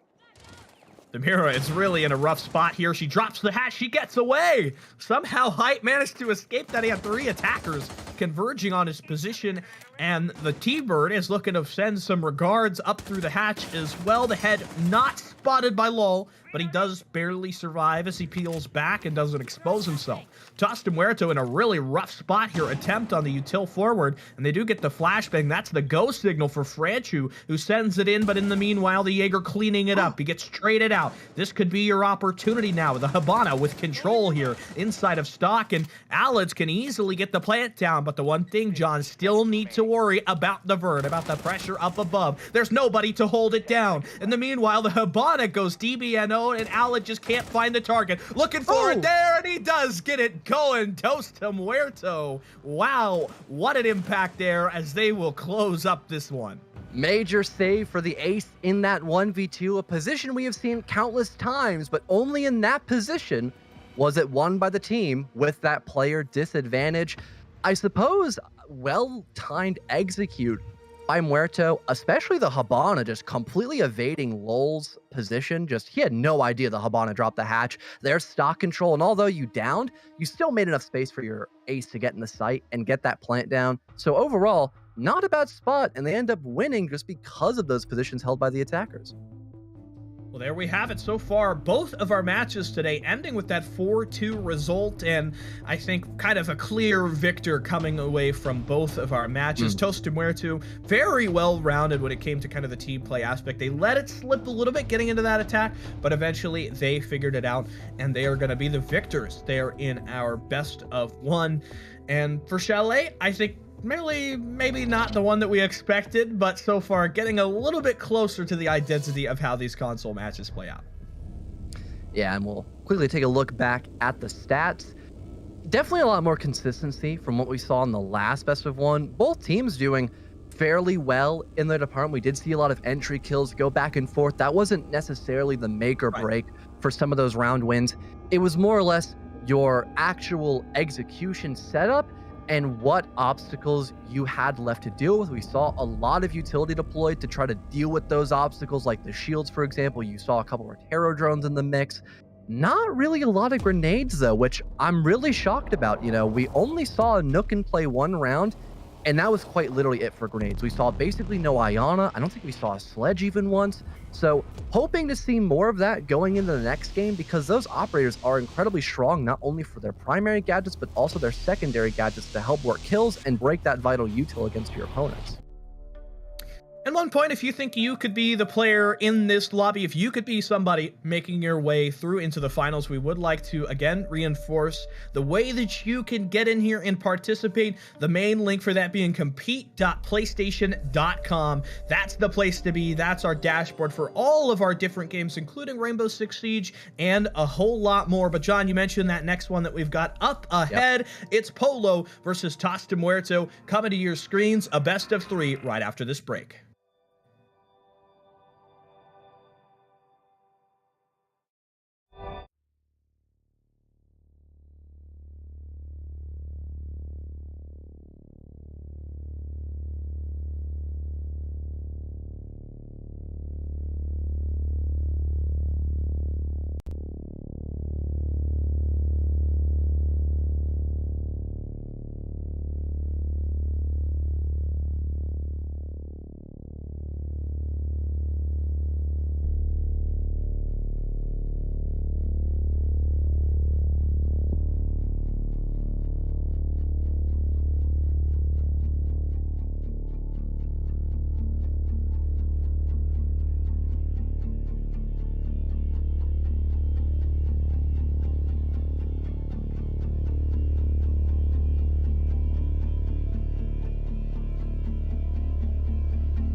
Welcome back to the PlayStation Tournament's Rainbow Six Siege Squad Series Night Haven. We're here with our European event, and we are ready for our finals between Polo and Tostu Muerto. My name is Reese Hambrick. I'm joined here by John Seach as we are getting ready for a best of three with some serious cash on the line. Yeah, again, for first place, you've got that $600 prize pot, so that's the one that obviously everyone wants to go home with, and some seasonal skins as well for your weapons, so you might get the one you were just aiming to go for that you didn't get so lucky in during your regular Alpha and Bravo packs. But speaking of, the prize pool of everything, we'll take a look at the bracket once again to see who's exactly fighting between that first and secondary prize pool. We already know that One Tap and JR Clan got that third and fourth place reward, so they're still going home with some money, but definitely not as much as what Polo and Tostu Muerto could be going for in this best of three finals. Well, we do have some information on the map veto structure. It looks like the sequence of things will be border, Oregon, and then coastline, closing it off. I love a good coastline, especially back in the console days. I always felt like my teams did really well on coastline. It was an easy map. It was one where if you had a problem, it was easy to tell. And one that when you're casting it is so exciting as well, especially in the console scene. It was one of the most aggressive maps of all time inside of competitive play and in ranked, so I am also a big fan of this map. It was one of my personal favorites, then it became Chalet because Coastline eventually got removed for that map way down the line. And I remember for the NA series I did with Ollie about a month ago, Coastline was also the decider in that matchup, but we did not get the pleasure of getting to watch it. It ended out in, I believe, a 3-1 victory, almost 3-0 victory, just based on a couple of silly mistakes happening on map number 3, but it happens, gets the best of you. Been a long night, so with everyone still, wide-eyed, we might not even get to see that decider map once again, but I'm really hoping against that because Coastline, like we had both mentioned, it's a favorite of ours. It really does have that nostalgia factor. Well, I suppose having seen both of these two best of ones so far, Polo winning out in the first on border, as well as the victory just there for Tostu Muerte on Chalet, the question needs to be posed, John, who do you got backed into this one? Which team do you think is going to be the one to really look at? If we can see the same Polo that we had game one, where not only Waden is popping off, but everyone is enabling him to do that, I for sure think that Polo are going to win this game. It's not the fact that Tostu Muerto didn't put up a fight. I mean, they won their best of one as well, but it just seemed like everything was going significantly better for Polo against their opponents. And I will give the one up to Tostu Muerto that overall their entire group looked a lot more consistent, but in terms of everyone, scratching each other's backs, it didn't seem like that was happening. The team play definitely didn't seem like it was as there in comparison to Polo. So that could be a major issue found in this best of three. As much as I'd like to just disagree with you for the sake of disagreeing, I really, am in the same boat there. I think Polo look better. I think they have a little bit more kind of energy in their play. And yeah, border as well. We already seen Polo are familiar with the map. They can take it. It's probably fairly likely that they're going to be in this one as well. Of course, we have that decider coastline we already talked about, but the second map is one that's a little bit more interesting because out of what we've had so far, Oregon brings the most kind of rhyme and reason. It's the most structured, it's the most, played out, I suppose, of all the maps because so many teams use this one as that one map that they constantly scrim on. And as an Oregon native myself, I'm glad to see it second in the rotation here. I think whoever wins this series probably going to be decided by who has success on the map of Oregon. Yeah, sadly, no vacation home bombs that you can pick from, but, beggars can't be choosers. It happens, so still a good map to play too, and like you mentioned, it's fairly standard nowadays, so almost everyone knows how to play on it. Even if you don't go for, default comp strats, if you just play it like ranked, you'll still be okay, because, again, you know what you're doing. Everyone has their role they have to play. You know what kind of picks you got to work. You know what util you're going to have to face. So it's a very controlled map for most teams.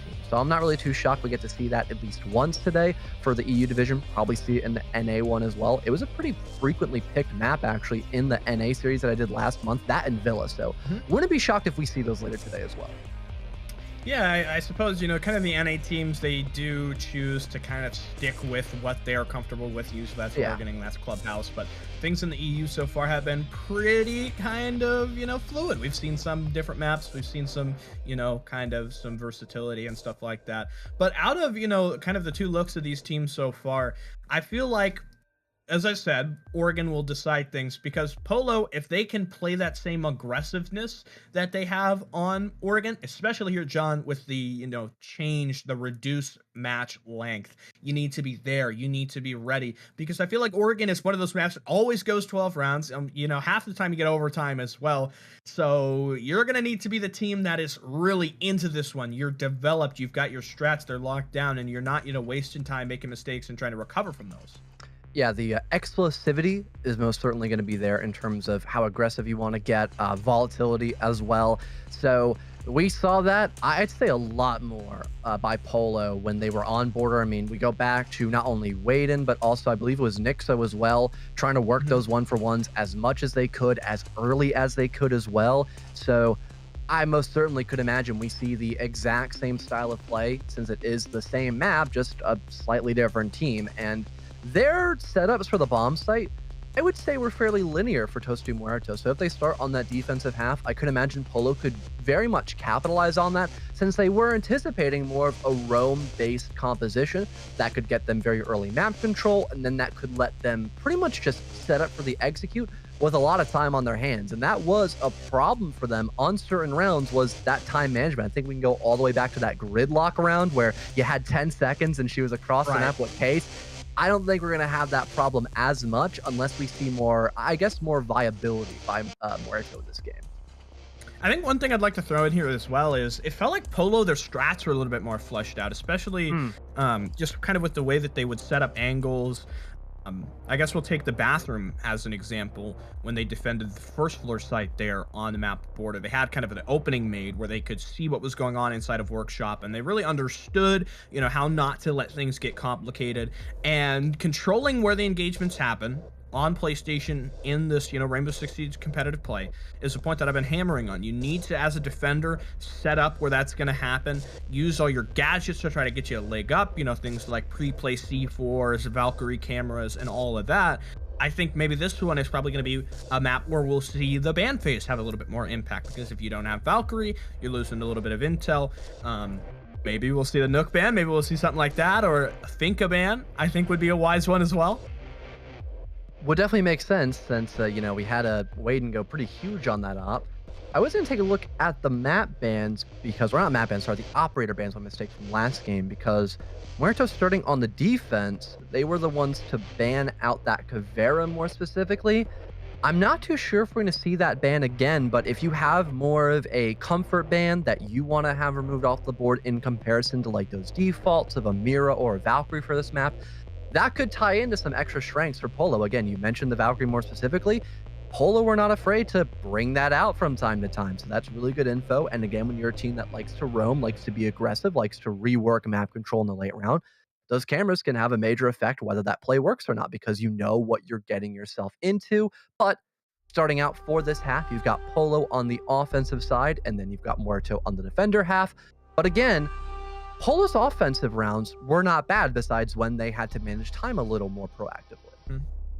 I quickly wanted to shoot you a question. You were with, obviously, Ollie for the last cast. It was best of fives for the finals in the previous event, correct? Yes, and then it was BO3s for the matches like we just did. So things have shortened significantly. Right, so it's a little bit kind of more direct, straight to the point. That's kind of an interesting one. Another note, just for everybody watching, we do have another event later today. Same game, same stuff, just we're going to be heading over to our North American region. All right, let's get into the operator vetoes, though. So far, Osa and Alibi really shaking things up with those two removals. Let's see who the last one is. I'd imagine we go towards that Valkyrie, and it's not. It's the classic console cap can ban. So the Osa ban and Alibi, think those are just more or less target bans. Maybe not so much the Osa, but Alibi definitely. We did see Muerto run that operator quite frequently. I think it was mostly on, if I were to remember, Davo, who found that triple kill on round number 1 with that MX4. So just, again, getting rid of what you like to play, I don't think that's a bad idea, especially since Alibi can bring a lot of util to the game, not just a good gun. And for the Osa ban as well, better just not to have to worry about it. We saw Osa played very frequently against Polo, so they probably just don't want to deal with that moving into the second half. Can't really blame them for that since they don't bring it frequently, but what they do bring is grenades. And in some sort of info op, whether it be the Lion or now a Jackal, to help assist those players, either going for grenade kills or helping Waden as he tries to work a pick on the entry. Into the first one here, and we'll see how this one plays out. It's Polo back on the first offense, just as they were. Actually, Polo were.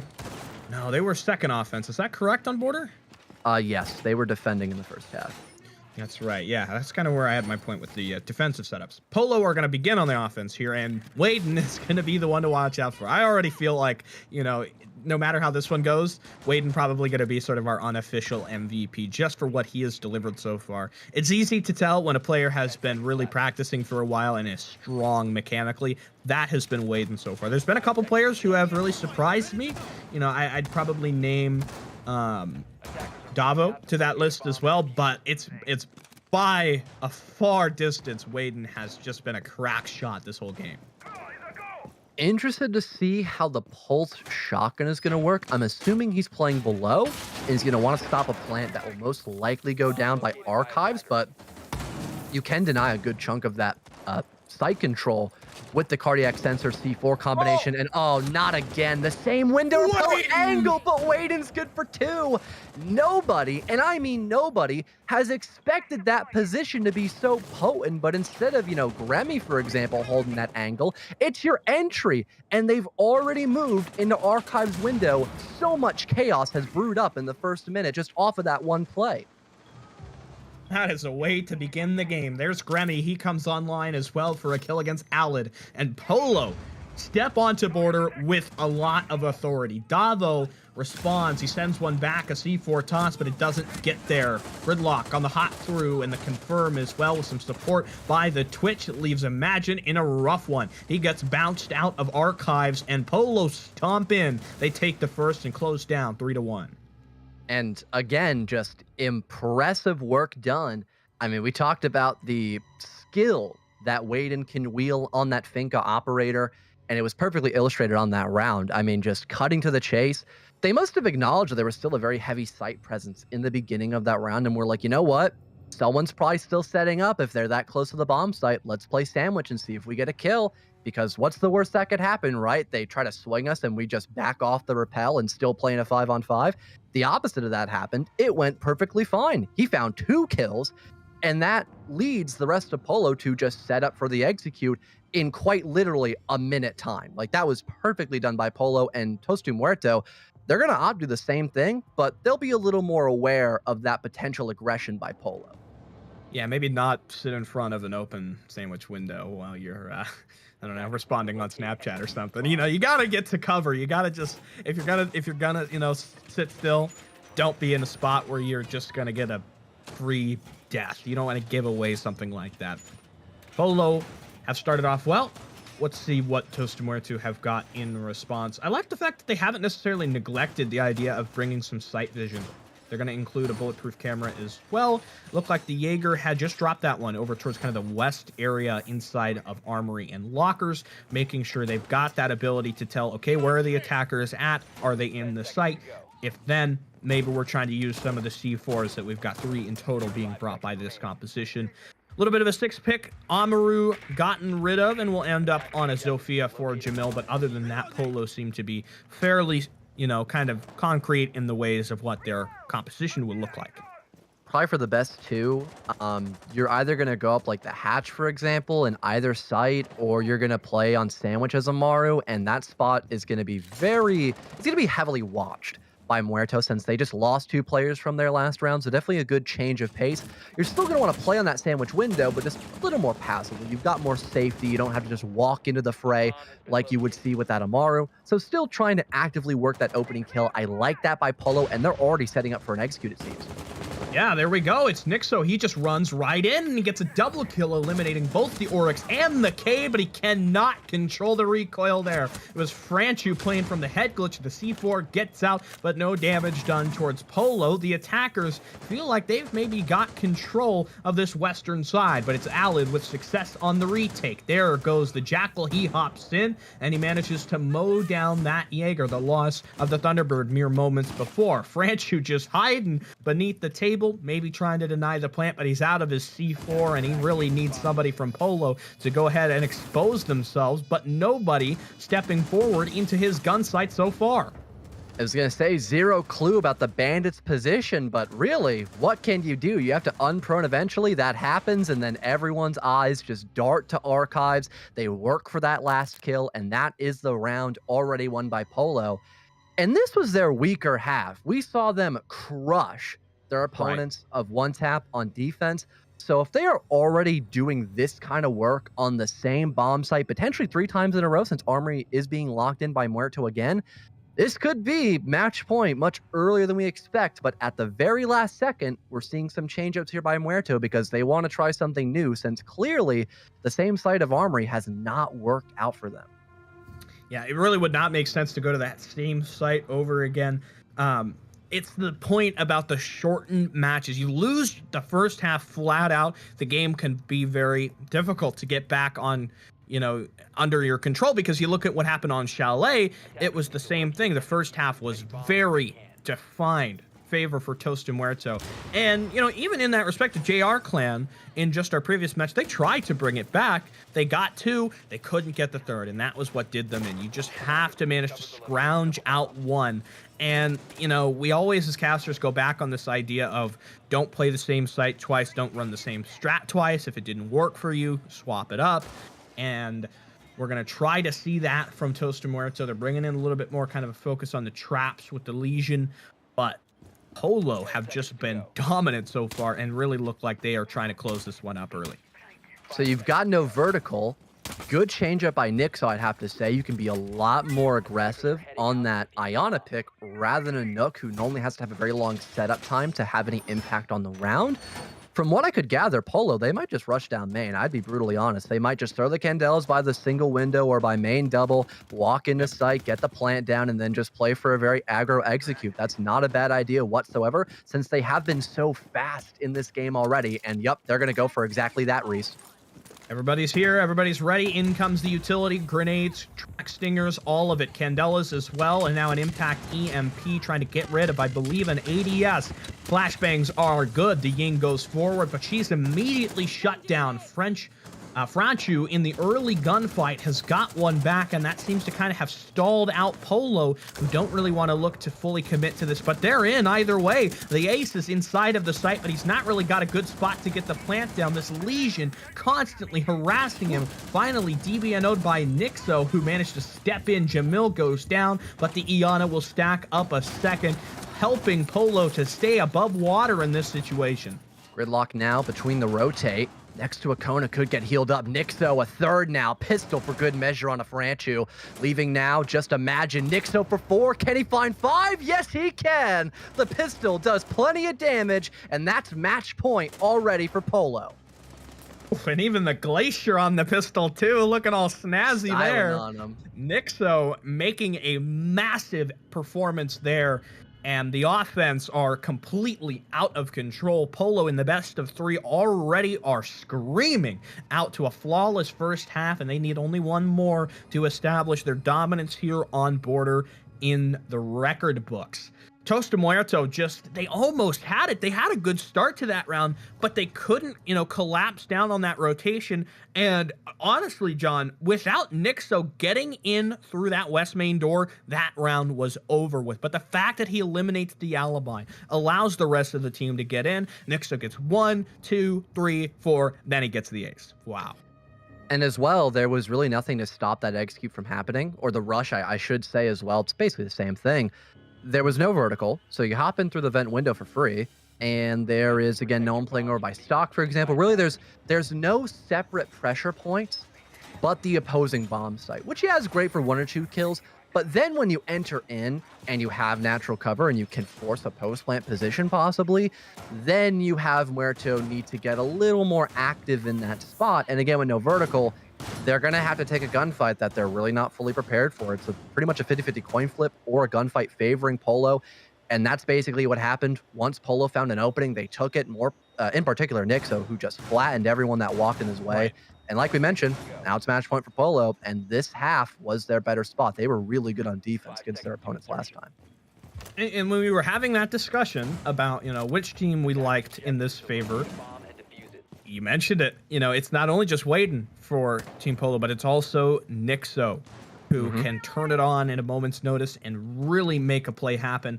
Early attempt at a spawn peek here, but it's completely read out. Somehow, that doesn't even matter. The ace had the intel. Surely he knew, but still loses it out to Gremmy. Waden has the boss G. He is just looking to be a major beast on this round. He's looking to run out and get it going. Always got the big buster, back up by 0-2. Good connection to the head. Down goes the Jackal as well. We saw for a moment Waden getting active too, but he lost a bit of health and falls away. Such a tough gun to wield, but a fun one to use at that, especially with the ACOG. Gremmy as well, still in the roam down below. Hasn't been challenged properly. It's only Franchu to fight him. It's another 1-for-1 win with the T5 wielding roamer, leaving just 2 attackers by the Valley position. They're trying to deal with this player running out. They get rid of both of them, the Thorn and Vigil now taken care of, but still a 3v2, and it's only CC control for the offense. Really just don't have much of anything here. Imagine looking to step forward, but he cannot best the Thunderbird. He just doesn't know where to go. In the meanwhile, Manuel is sort of searching for somebody over here on the periphery of that main wall. Still have the defenders kind of out in the contest. Finally, Imagine does away, ends that confrontation between Break Room and Top of Metal. Manuel very patient, waiting for this gunfight to eventuate, but it's the same story for the Thunderbird, who is not moving a muscle. These two players, it's a battle of wills. The Twitch goes in on the quick peek, does manage to spot out the Thunderbird, knows the opponent is here now, but on the response, that shotgun, the Spaz 15, does too much damage. Manuel can't even react. Imagine has flashed himself out inside of CCTV. He's got 60 seconds to get this one over with. I was going to say, I'm shocked that you had Zero go for that peek, but he's got a shotgun, so he can win that gunfight against either gun since it's such a close range engagement. Like you had mentioned, the 1vx now. Everything on the line for map 1 here for Imagine. No boost left to heal himself back up to somewhat full HP, and he's not expecting that aggression that was there round after round after round. Polo flawlessly take their map of border 4-0, and already we've got series point in the line here at Polo in that advantage. A shocking performance by Polo here. Nixa was an animal. He was a beast on the server, and nobody could really put a stop to him. I mean, he was running amok. 9-2 is your final scoreline for him there, and despite the fact that Waden, star player of his own series earlier in the semifinals, was not really having a shocking performance, the rest of the team stood up and really shocked us, and Polo got a lot of favor looking next to Oregon. Yeah, Waden, those only 2 kills were on round 1. That was the opening kill on Sandwich, but those 2 kills still won them a round. And when you only need 4, that's going to go a long way. So everyone still did their part. It was still a team-based effort. And you just had really one standout player once again, being that spearhead. Just this time it was Nixo, who I mentioned last game was still finding the other half of the entry. So when Waden wasn't winning the first 1-for-1, it was Nixo to get it instead. So it was somewhat expected. We assumed this would be a win for Polo as well, since they did so well last time on border. They just have to keep that up going into Oregon too. Really not the performance we were expecting for the opposite side. I mean, in Tostu Muerto, Davo was kind of a beast. He was getting some really scrappy kills, but not able to get that same kind of mechanics going on this final series. And I think what it comes down to is Polo, they're coordinated. They don't allow those openings, those gaps for him to exploit. I mean, you look for stardom among Tostu Muerto, it's there, but those opportunities never materialize. You never see somebody that just shoots off and kind of gets something going. That's been shut down very well. That's huge on border. It'll be important on Oregon as well. Before we jump to a break, again, we want to remind you about compete.playstation.com, the website where you, your team, your friends, everybody else can get signed up for more PlayStation tournaments just like this one. We're going to head to a break. We got Oregon ahead when we come back.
And we are back with the PlayStation tournaments here, the Squad Series in Nighthaven for the European Division. If you need a refresher, my name is Fellow, joined here by Sticula once again. And we just saw a complete blowout on border. We had Polo winning that game against Tostu Muerto. They are now looking down at series point for themselves to take the full $600 and those skins for their team. Reese, do you feel like we'll see that exact same stomp on Oregon, or do you think Tostu Muerto could tip the tide and maybe bring us to coastline? It's hard to predict these console games because you Yeah. never know, what happens in between the break. Maybe somebody's got, some G Fuel that suddenly they've kind of gone off on, and now they're going to be just some kind of crazy gunner. Maybe, Border is not their favorite map, and that's just kind of the way that the best of three map veto structured out. If, I want to go with Polo to 2-0 this series just because I feel like that's kind of the way console goes. A lot of times, experiences that I've had in best of threes in series like this, it's hard to recover if you lose the first map. Generally, the team that has the momentum keeps the momentum. On PC, it's a totally different thing. People are more disciplined. There's more, people have lost series and have learned from that. On console, especially in a tournament environment like this, you show up on game day. If you get smacked around, you get 4-0'd, sometimes that just drains your momentum. And even in PC as well, sometimes in T3 and T4, you can still see that same like It 2-0 can happen. fashion. You've got titans of teams up there, and they can sometimes just be better on against you no matter what. We might be seeing that today as well. I don't want to count Muerto out completely, but your statement as well definitely seems very true. Just it's a big mental thing, really, in any division of play. So if you're a little down in the dirt and you're having a bad time, you might not be able to fix that, even if you're going to a map that you're a lot more familiar with. And also for Polo, again, we talked about how normal it is to play on Oregon nowadays and ranked and comp. They probably know what they're planning on doing for this map too. So, like we both mentioned, it really could be any team's game. And Polo just showing up today more, at least on border, that could definitely transfer now heading into map two. Yeah, it's hard to get in front of that. I mentioned the point earlier about I feel like this series is going to be decided by who knows Oregon, who feels like they can come into Oregon and really establish their system. That's just the nature of the map, and it's also a result of the way that we have our maps structured. When you've only got, first to four inside regulation, little room for mistakes. You need to come out. You need to be unique with your strategies. You need to maybe throw a couple looks in there. I'm looking for Azami as a big operator, I think, which will be very impactful here on this map. She doesn't get played, it's kind of a missed opportunity. On the other side of things, another point that we've been kind of touching on a little bit, making sure you have the right utility for the Hmm. job. Oregon is so heavily reliant on grenades, on, bringing some range soft destruction, things like Zofia or Ash, and even maybe a sledge there as well. You need to have that because you got shields, you got soft walls, you got lots of problems that you just need those tools to get rid of. And for Polo, I think with that alibi band, it was heavily implied that they did their homework when they were on a bit of a break. They watched their opponents play their match here in the game, and they acknowledged, what they like to bring composition wise. So I could imagine they want to ban Flores on Oregon. That really wouldn't shock me. We saw that brought a lot, I would say, by both teams. Obviously, Muerto didn't bring it as much as their opponents, but since Muerto saw it on Chalet, since it is pretty common on Oregon too, they might think, you know what? That might not be a bad idea since we don't bring out a lot of grenades for our style of play. So that could be something we see today, perhaps, if it wants to get banned by Polo. If not, you might see other bans like, Mira, for example, maybe that Valkyrie, and just other util based players and operators that you just don't want to deal with when you're actually in game. A zombie too would be a good one. Yeah, Azami just totally changes the way that things have evolved with Siege. Right. Using these gadgets to create sightlines to make certain positions that before were not really thought of as somewhere where you could stay and really be comfortable.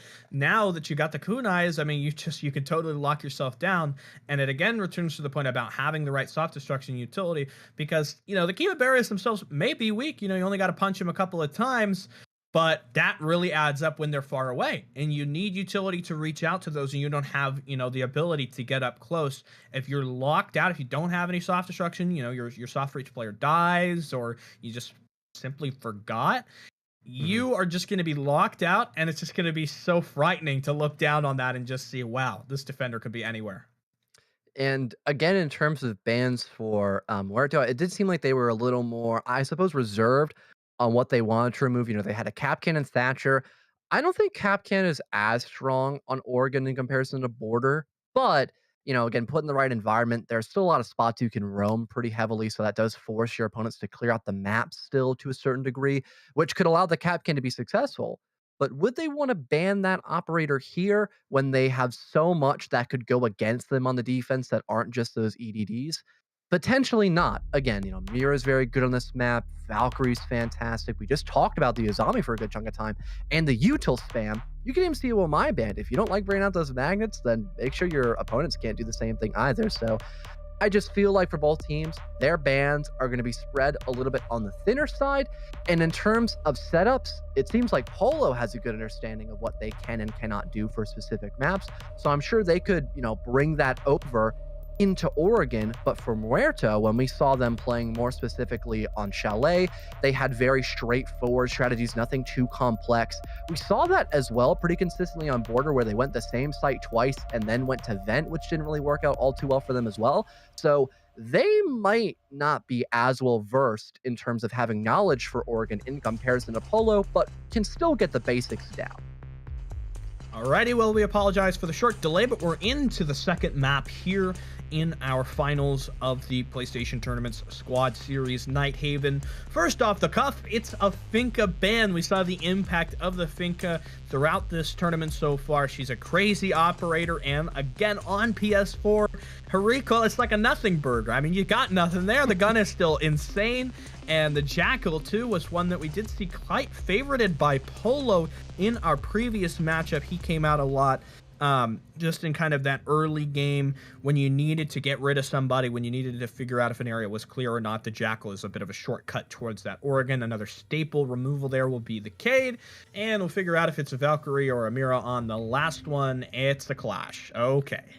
Wow. All right. So Clash, I'd say on console is actually not bad because, especially for like defending bunker, most people just go into blue bunk immediately. So when you have to worry about a Clash dealing in that spot, it becomes very challenging. Then you have to diversify. You got to go through back stairs, got to get the E-box hatch open up. So the whole point of you going direct in blue bunker has now been thwarted by one simple op. So now you don't have to worry about that whatsoever. Can't really fault them for banning that operator. And Finka as well makes sense. So both of Muerto's options seem good on paper. And for Polo, I think the Jackal option honestly makes more sense on this map in comparison to Border, simply because if you're a team that likes to roam, which Polo definitely fits in that department, Jackal can be very good on those roam clears, not only for the info with those Inox scanners, but also because he has that secondary shotgun for vertical. So once you clear out the roamers and they fall back to the first floor, if they're playing up above, then you have the shotgun to work open those angles and once again force the roamers back at a really good time frame. Alrighty, well, we'll get into this one. The Thatcher does make his way through, and you're not only going to rely on his EMPs, you've also got the Twitch as well, which is kind of a fun one. Twitch is still a very popular operator on PS4.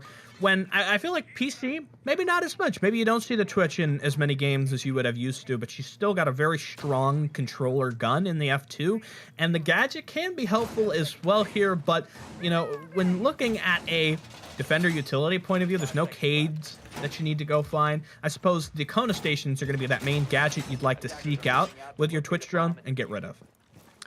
Also, now having the Thatcher EMPs could completely negate a lot of that vertical you'd probably do with like an Ash, for example. And speaking of vertical, we're not going to probably see any vertical used to help assist the ace, as he's now dead. Good swing by Davo, going back to his favorite operator of that alibi, to instantly kill someone that could have been so important to open up more angles for Polo to work off of. They most likely can't go through attic through that back wall. They can't get the closet opening done as well.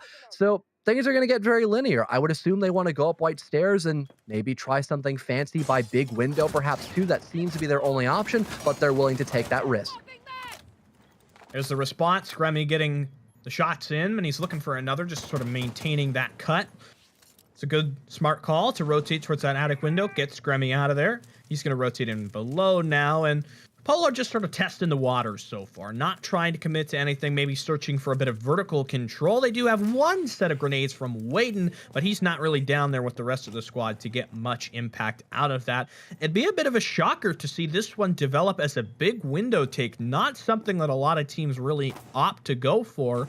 You do lack lack hard breach, so you can't really do anything when it comes to master or maybe even attic. So I don't know, this is kind of your only option. Ooh, I like the coverage there by Gremmy. Someone gets back on that kid's window. They're not going to have to worry about Attic because Gremmy is watching that through the open hatch. Really smart play. And Waden just hops in the site. He knows there was only one fight he had to take, and he connects two separate kills with that G36C. Jamil's there for the response. Good trade on Emmanuel, leaving just the shotgun player of Imagine, and he gets smashed by the F2, rushing down through the back stairs, heading in through Trophy. It's a round win for Polo. That one, a little bit of a slow burn that really got kicking up there towards the end. That's kind of the nature of this one. Polo sensed an opportunity, and it was Waden who formed out that opportunity. The rest of the team, Gremmy, Jamil, backing him up on that take, getting in, getting the response, getting the trade, making sure that play did not go to work. And a great look at that, despite the fact Tostu and Muerto had the setup. They didn't have somebody play, close on that bunks position to the right-hand side of the big window, which is such a common spot to be in for that very reason, because it makes sure that Iana, if she hops in, boom, she's gotten rid of. Another thing there, John, maybe that you could have wanted was some vertical holes open beneath the window for a player inside security. Could have been a good way to stall out that hop-up, but to their credit, Polo was clearing out from Shower and Small Tower side, so that might have been forced back a little bit earlier than expected before it could actually find any value. Muerto now opting to go for another attempt on kids, and the lineup by Polo, I really like. You're going to see a lot of emphasis on Addict, on those window repels. You've got the secondary breach, probably by Jamil and or Nixo running the Zero and Amaru combination, and an ace as well. So we're going to see a completely different lineup here by Polo. The only issue is they don't have a Thatcher. But again, with a lot of the flooring being soft near the places where you have to put down those bandit batteries or those mute jammers, for example, you're not going to have to worry so much about that. But shockingly, we don't have secondary hard breach. We have flashes by Jamil and claymores for Zero, which seems odd because you already have a Nomad. So definitely feel like there could have been more value here with these lineups if there was better secondary breach. Well, I don't know if this is a bug or if this is just everybody is running iron sights. I don't know if you saw as well. Waden also had equipped iron sights on his AK-74 as well. Yeah, what? Everybody's got iron sights. This is kind of interesting. I don't think this is a bug. I guess I've never seen this one before, if it were to be one. So that's kind of a cool little, everybody's got iron sights. I don't think any of these guns necessarily have a bad iron sight either, so it's not necessarily a bad thing. The Amaru, though, I did want to mention this, definitely signals to me they're going to try to get in and maybe use the Amaru for a late play through dorms. At least that's what you would think. And there she is. She's ready. But it's Alad who has the early success. He stops up the Nook. I believe that was at the top of the white stairs. So that's already one player down. Muerto good for two. You've got the spray down with that P10 Roni. Nixo able to find that trade, but you've got Davo still in the back of that main bed, able to get rid of Nixo before he confirms that kill. So with the revive most likely going down, it'll be back to a 4 versus 2. But both Davo and Skill very low on health, and there's Ale gone, the bulletproof for info. They know Waden's inside of the bomb site, and they're just playing back. They're forcing his hand. So well played by Muerto, leaving only Zero, and they've got info that he's now creeping up white stairs. Jaeger for the swing, pretty low on HP. One shot would only need to be found, and he gets it. Now 1v2 for the ace for Polo to potentially win this round. He might even back the ace in here. The Surya gate on the door is going to make life a little difficult. He's got the utility to burn. He had the Z-ping as well. There's Zero, steps in, and it gets a little hairy. But Manuel does put it to bed there in the final engagement. Tostu Muerto, their first round in a long time. And I think Polo were just like, you know what? We're technically 5 rounds up. Let's just have some fun. Let's just get a little silly in the game. They run all iron sights. They try to all funnel in through trophy. It doesn't work. Fair enough.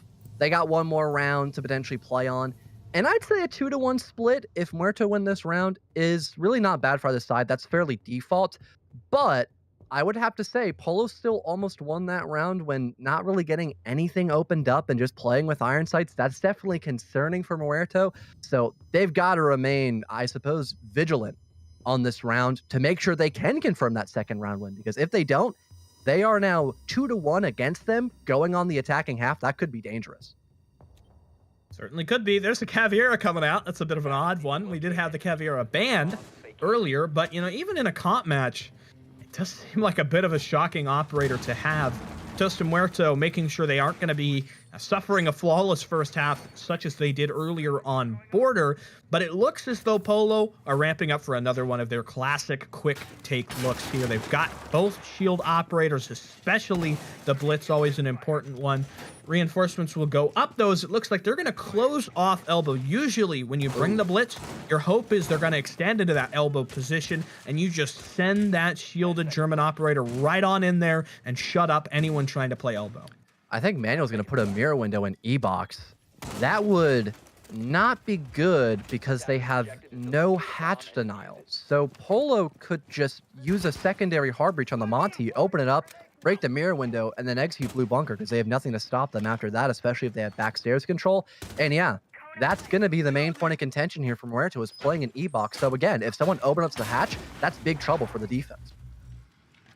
We'll see how Polo does react to it, if they're going to try for that take or if they maybe are looking for more main and freezer. They've at least got the, I guess that was the ace. It looked like his highlight was a little hard to tell. A little bit of a sneak play brewing over towards that freezer side, EE1D. The Blitz steps forward. He's really getting it going. There's a player tucked, spotted out. There's the Amai. Surely he gets done in. The pistol looking for a second, but it's a player deep and dodging back inside of Killer.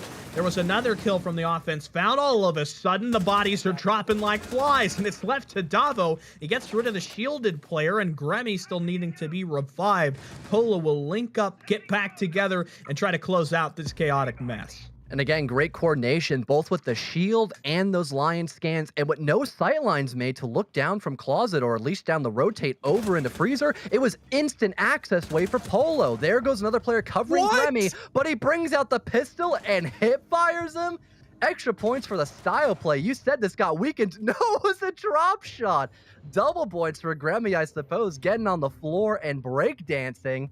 And we could have already seen match point if Polo might have played a little more seriously on round 2, Reese. That's incredible. Yeah, they are far and away in control of this one. They have the driver's seat. They have a complete understanding of how they want to make this one work. Waden is getting onto the caviar himself for the first time this game and trying to maybe play a little bit more loosely here. Gremmy onto the Vigil. It was when Waden played Vigil earlier, he had brought the Boshi. We'll see if Gremmy does go for that one as well. But Tostu Muerto, just inability to step away from the rush, could not protect themselves. Just the Blitz, it's an unlucky one. That's where you need, the Malusi. You need to be able to stop that before it really gets out of hand. Ooh, wow, Waden's on the Caveira. I was going to say that might have been the point for banning her, but that was on Chalet, so they weren't even playing Polo, that being Muerto. So I really want to know where Waden's playing. I mean, he's a roam-heavy kind of guy. Maybe he'll be in the basement. Maybe he'll be up in T3, whatever he prefers. And for us to Polo, their lineup is very roam-oriented as well. So I can imagine they want to work picks, want to get as aggressive as ever, catch their opponents off guard, and they still have some stall potential with that Nitro Cell, both by Zero and Nixo, and also the Goyo packs more specifically. They waste a lot of time putting the right spots. 5 seconds remaining. Yeah, I mean, this is about as roam-oriented as you could probably get with this composition. 2 down in the basement. Nobody spawns construction, though, which would probably be, if you're going to go from, down into the basement, you probably spawn con. Oh! Wow. What was that? Nixo just run out, and he actually gets Davo back, who had earlier spawn peeked Nixo on the very first round, so I suppose karma does eventually come around to you. Yeah, revenge is a dish best served with bullets. Oh, and Nixo gets another one. He rotates Master Bedroom, looking for 3, but so low in HP. That's a tough position to try to find another one. We almost saw Waden get active too, trying to get jiggy with it up above, but he thinks better of it. You already killed 2 very important players, your grenade operator of the Iana and your hard breach of the Ace. Now things become very linear for Muerto, and they still have to work a refrag too. I feel like there's been a hard breach, entry kill or second entry kill nearly this entire match so far. I feel like the hard wall for main in the master bedroom closet has not even been opened maybe one time. That's just how this one has played. And Jamil continuing Polo a streak of aggressive runouts. The Twitch is inside of the bus. Franchu gets one, but Jamil tucks and runs before the target does reveal themselves. And so it's a 3 versus 3. Tostu Muerto have recovered, I suppose, it appears a bit, but, losing your hard breach, it's hard to come back from that. And they've got to speed up this process too. Again, the Vulcan pack's still deployed by Polo. That's going to waste 20 Oh, seconds to pop. And oh, just so close, threading the needle. Alibi pings though. That could what? find him. Just barely misses. And no, the swing by Shower Hall. It favors Imagine with the F2. Muerto get back the man advantage. Waiting gets killed by Armory as well. And all of a sudden, Polo, they're at the deficit and they're at the round loss. What a recovery by Muerto to force Polo to still be aggressive, I suppose. Polo just simply not caring that they got the advantage. They still want gunfights and they still want a match point, but it backfired. Finally punishing Polo for some of that over aggression, and the Alibi just got robbed. Jamil, if you're watching this back, I'm sorry for what happened to you, but unfortunately she's just in the wrong place at the wrong time. Tostu and Muerto locked that one up. They've tied it, finally giving us a competitive game between both of our grand finalists. And it's really funny too, Reese. Both times the ace is the first one to die, the attacking team still wins. That happened round 1, happened just now in round 5. I can't explain that. Yeah, I mean, round 4, technically speaking, my fault. But yeah, no, I frankly can't explain that either. I think if Polo just went back to site and played a 4v3, that's a completely different round because Muerto, they're still in their heads of like, okay, where do we have to clear for the roam? How do we set up in a 3v4 with no hard breach? And then you're just giving them more and more mini games, and then you hear in the background a little pop, and then a Vulcan goes off, and you're like, uh-oh, now we got to sit here and wait. And if you still have your Nitro Cell players alive too, that could be a kill when they eventually hop into the site from one of 2 areas. So Polo definitely get a little too crazy, backfired on them, like I mentioned, but now they got the base and floor bomb site. We'll see how they do change this one up, and it's kind of it feels like kind of a turn from what we had so far in some of our previous matchups. Polo on Border in the very first game of the day were very stout on the defense, and their attacks were a little bit more lackluster. When we just had our second Border for Polo of the day there, it was very strong on the offense, very strong on the one defense round that we did get to see. Now Polo, they did have their cake on the attack, and their defenses are looking a little bit more wary is kind of my idea. I'm not a fan that there's still a Mira by E-Box, but I like they at least make a rotate into elbow, so it's not just this very weak Mira window to deal with that presence by Blue Bunker. A grenade to force back the Mira, but no one plays off of that. Just wasted utility. Oh, the Capcan just spotted, but Davo can't hit his shots in time. The Capcan falls back. Good evasion made by the defender. A Rotero drone to follow up, but the Mute Jammer stops it dead in its tracks. Actually, no. Yes, it was. Never mind. I second-guessed myself. My fault. And now, with that info being denied, Wayden tries to work a pick, but doesn't find anything just yet. But a minute has been just thrown away so far by Muerto, and they've made 0 headway. Oh, the Capcan, just as elbow spotted there. The Capcan actually running forward. C4 will go, but the attackers, they get out of harm's way. Again, the aggression from the Legion. Davo just doesn't feel like he even has to care about that. Still completely enamored with the player at E-Box, and the Legion takes a bullet to the shoulder, but he's still in this fight. He is not ready to give this one up yet. Finally, he does run back, the Capcan having been downed in the meanwhile, but rezzed up by the Kona station. There's a shotgun kill against the Hibana, as that looks to be the Mute player running amok for the top floor and looking to check the player close just outside of that doorway. Wayden has another, and the Twitch is down, leaving it all up to Franchu. Oh, just the lone Thatcher left. EMP to throw out. It's not going to be enough, though, it seems. You've got the Mirror getting aggressive. Same with the Oryx and Legion. And boom, that's the round win for Polo. Could have already been the series over, but they've got match and series points still, so can't really fault them all too much. They're still in the driver's seat, and they're still looking to be your victors here in the EU division if they keep it up. Sort of the way that I figured this one would play out. It's been a closer contest here on the second map, but Polo up in their opponent's faces with no breaks. I mean, the Capcan was running back and forth between Shaiko and close on that construction double door. He did not fear his opponent. It's hard to play against an enemy that's like that. One who just does whatever they want to. And Tostu and Muerto, they had that one defensive round where they were able to stop Polo's aggression in a really, confident way that looked very strong and robust. Since then, I just feel like I haven't seen that from them. Maybe they could try to fix that up, now attacking Kids Room. They did win this site last time, that being Muerto, but at the very beginning, they lost their Ayana, and they lost their ace. If something like that will happen again and Polo think better of being as aggressive and try to be a bit more based towards the site, then that could most certainly be a win for Polo here. Their composition, that being a Polo, is significantly different. They don't have, the crazy roam ops as much as you would see. I mean, you could still roam with this comp. You got Jamil, who's very mobile, and the Oryx, obviously. Thunderbird can get aggressive too, along with the Alibi. But then you have good anchor ops, like Zero and Waden rocking the Mute and Maestro, respectively. So it's a good balance. There's a yin and a yang to this comp, rather than just one or the other. Well, we're going to see if a hard breach happens this round. Hasn't really so far. Hard breach just gets flattened every time they spawn in. There's a spawn peek attempt actually happening. It looks like over by that T1 door, or a player just there and being very passive with it. Don't think anything will come of that player in the rear stage area. They're just going to sort of wait and let this one play out. Davo, aggressive look, top white.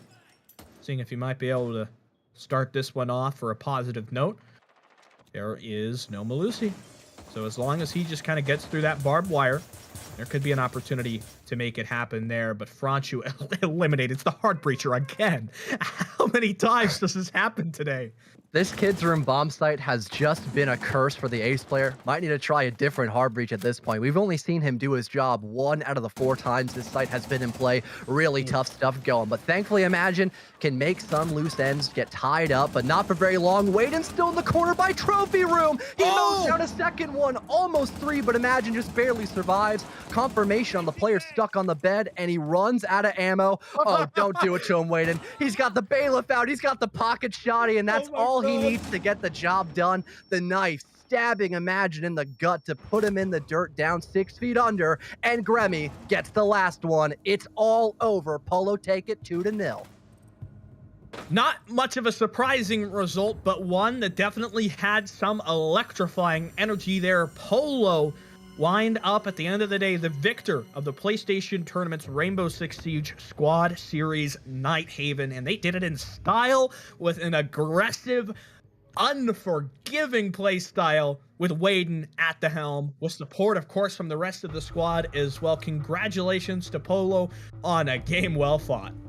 Yeah, they definitely deserve that whole $600 prize pool. And although you have Muerto as well, taking a good chunk of change as well, it is always nice to say you were the top in your division. So definitely is a little bit more disheartening for them, but would really like to see them try to compete more and more in these other series as well, because, there's always chance for that Cinderella story. And with all these happening pretty much every month or so, we can see some recurring faces. And I hope we can get that luxury as well coming back to NA later today. Right, it's good to see those players who you've seen in a previous event, and you can kind of measure their performance against that. And we wish everybody that participated today to come back and play once more. Waden, by far and away, has to be my MVP for today. Not only just because of his individual performance, but his style. I mean, he was in your face. He was fighting you tooth and nail. He did not give up, and he had support from really a great squad that was well-rounded, that was coordinated too. And you made a point about, competing in these events, and there's an easy way for you to do that. It's called compete.playstation.com. Go there, look at our events, and sign up to potentially be the next player, the next team here on stream. Yeah, you could try to be the next Waden, I guess, or if you want to, cater towards me a little more, maybe someone like Nixo or Gremmy, because again, they were really assisting. We saw Gremmy on that Montaigne role, which again, if you can be a threat on Montaigne, you make a lot of space for free. And it almost negates the fact that you're down a player basically in terms of gunfights. So you work that entry kill, it's like nothing ever happened. You got better info, you got better space making. That goes a long way on the offensive side. And then Nixo. Whenever Waden couldn't step up in the frag department, Nixo was right behind him, getting those entries, getting those trades. He was always that consistent player. And really the same thing goes for both Zero and Jamil as well. They were very solid anchors in their composition. Again, really everyone did their part for Polo, and they were much, much deserving of this win today. Yeah, it was just really a dominant performance from them. I loved watching the way that they played. A lot of energy, a lot of enthusiasm, and they deserved it. They absolutely flew through their first maps, and We will again remind you about your opportunity. The way that you can compete and make your way into these events is over at compete.playstation.com, where we've got Rainbow Six Siege and we've got a whole lot more. So if you think you're a competitor, if you think you got what it takes, go there now and just kind of browse and figure out what games that we've got available for you. And maybe you could be on a future PlayStation stream, not only in Rainbow Six Siege, but maybe in another title. That finishes our EU portion for today. But that's not all the programming that we've got on schedule, John. Of course, we've got our North American side of the squad series, Nighthaven, that will be taking place at 6 p.m. PT, 9 p.m. ET. So if you're interested in more Rainbow Six Siege, we hope to see you there for the rest of our event. But until then, saying so long, I've been Reese Hambrick and John Siege.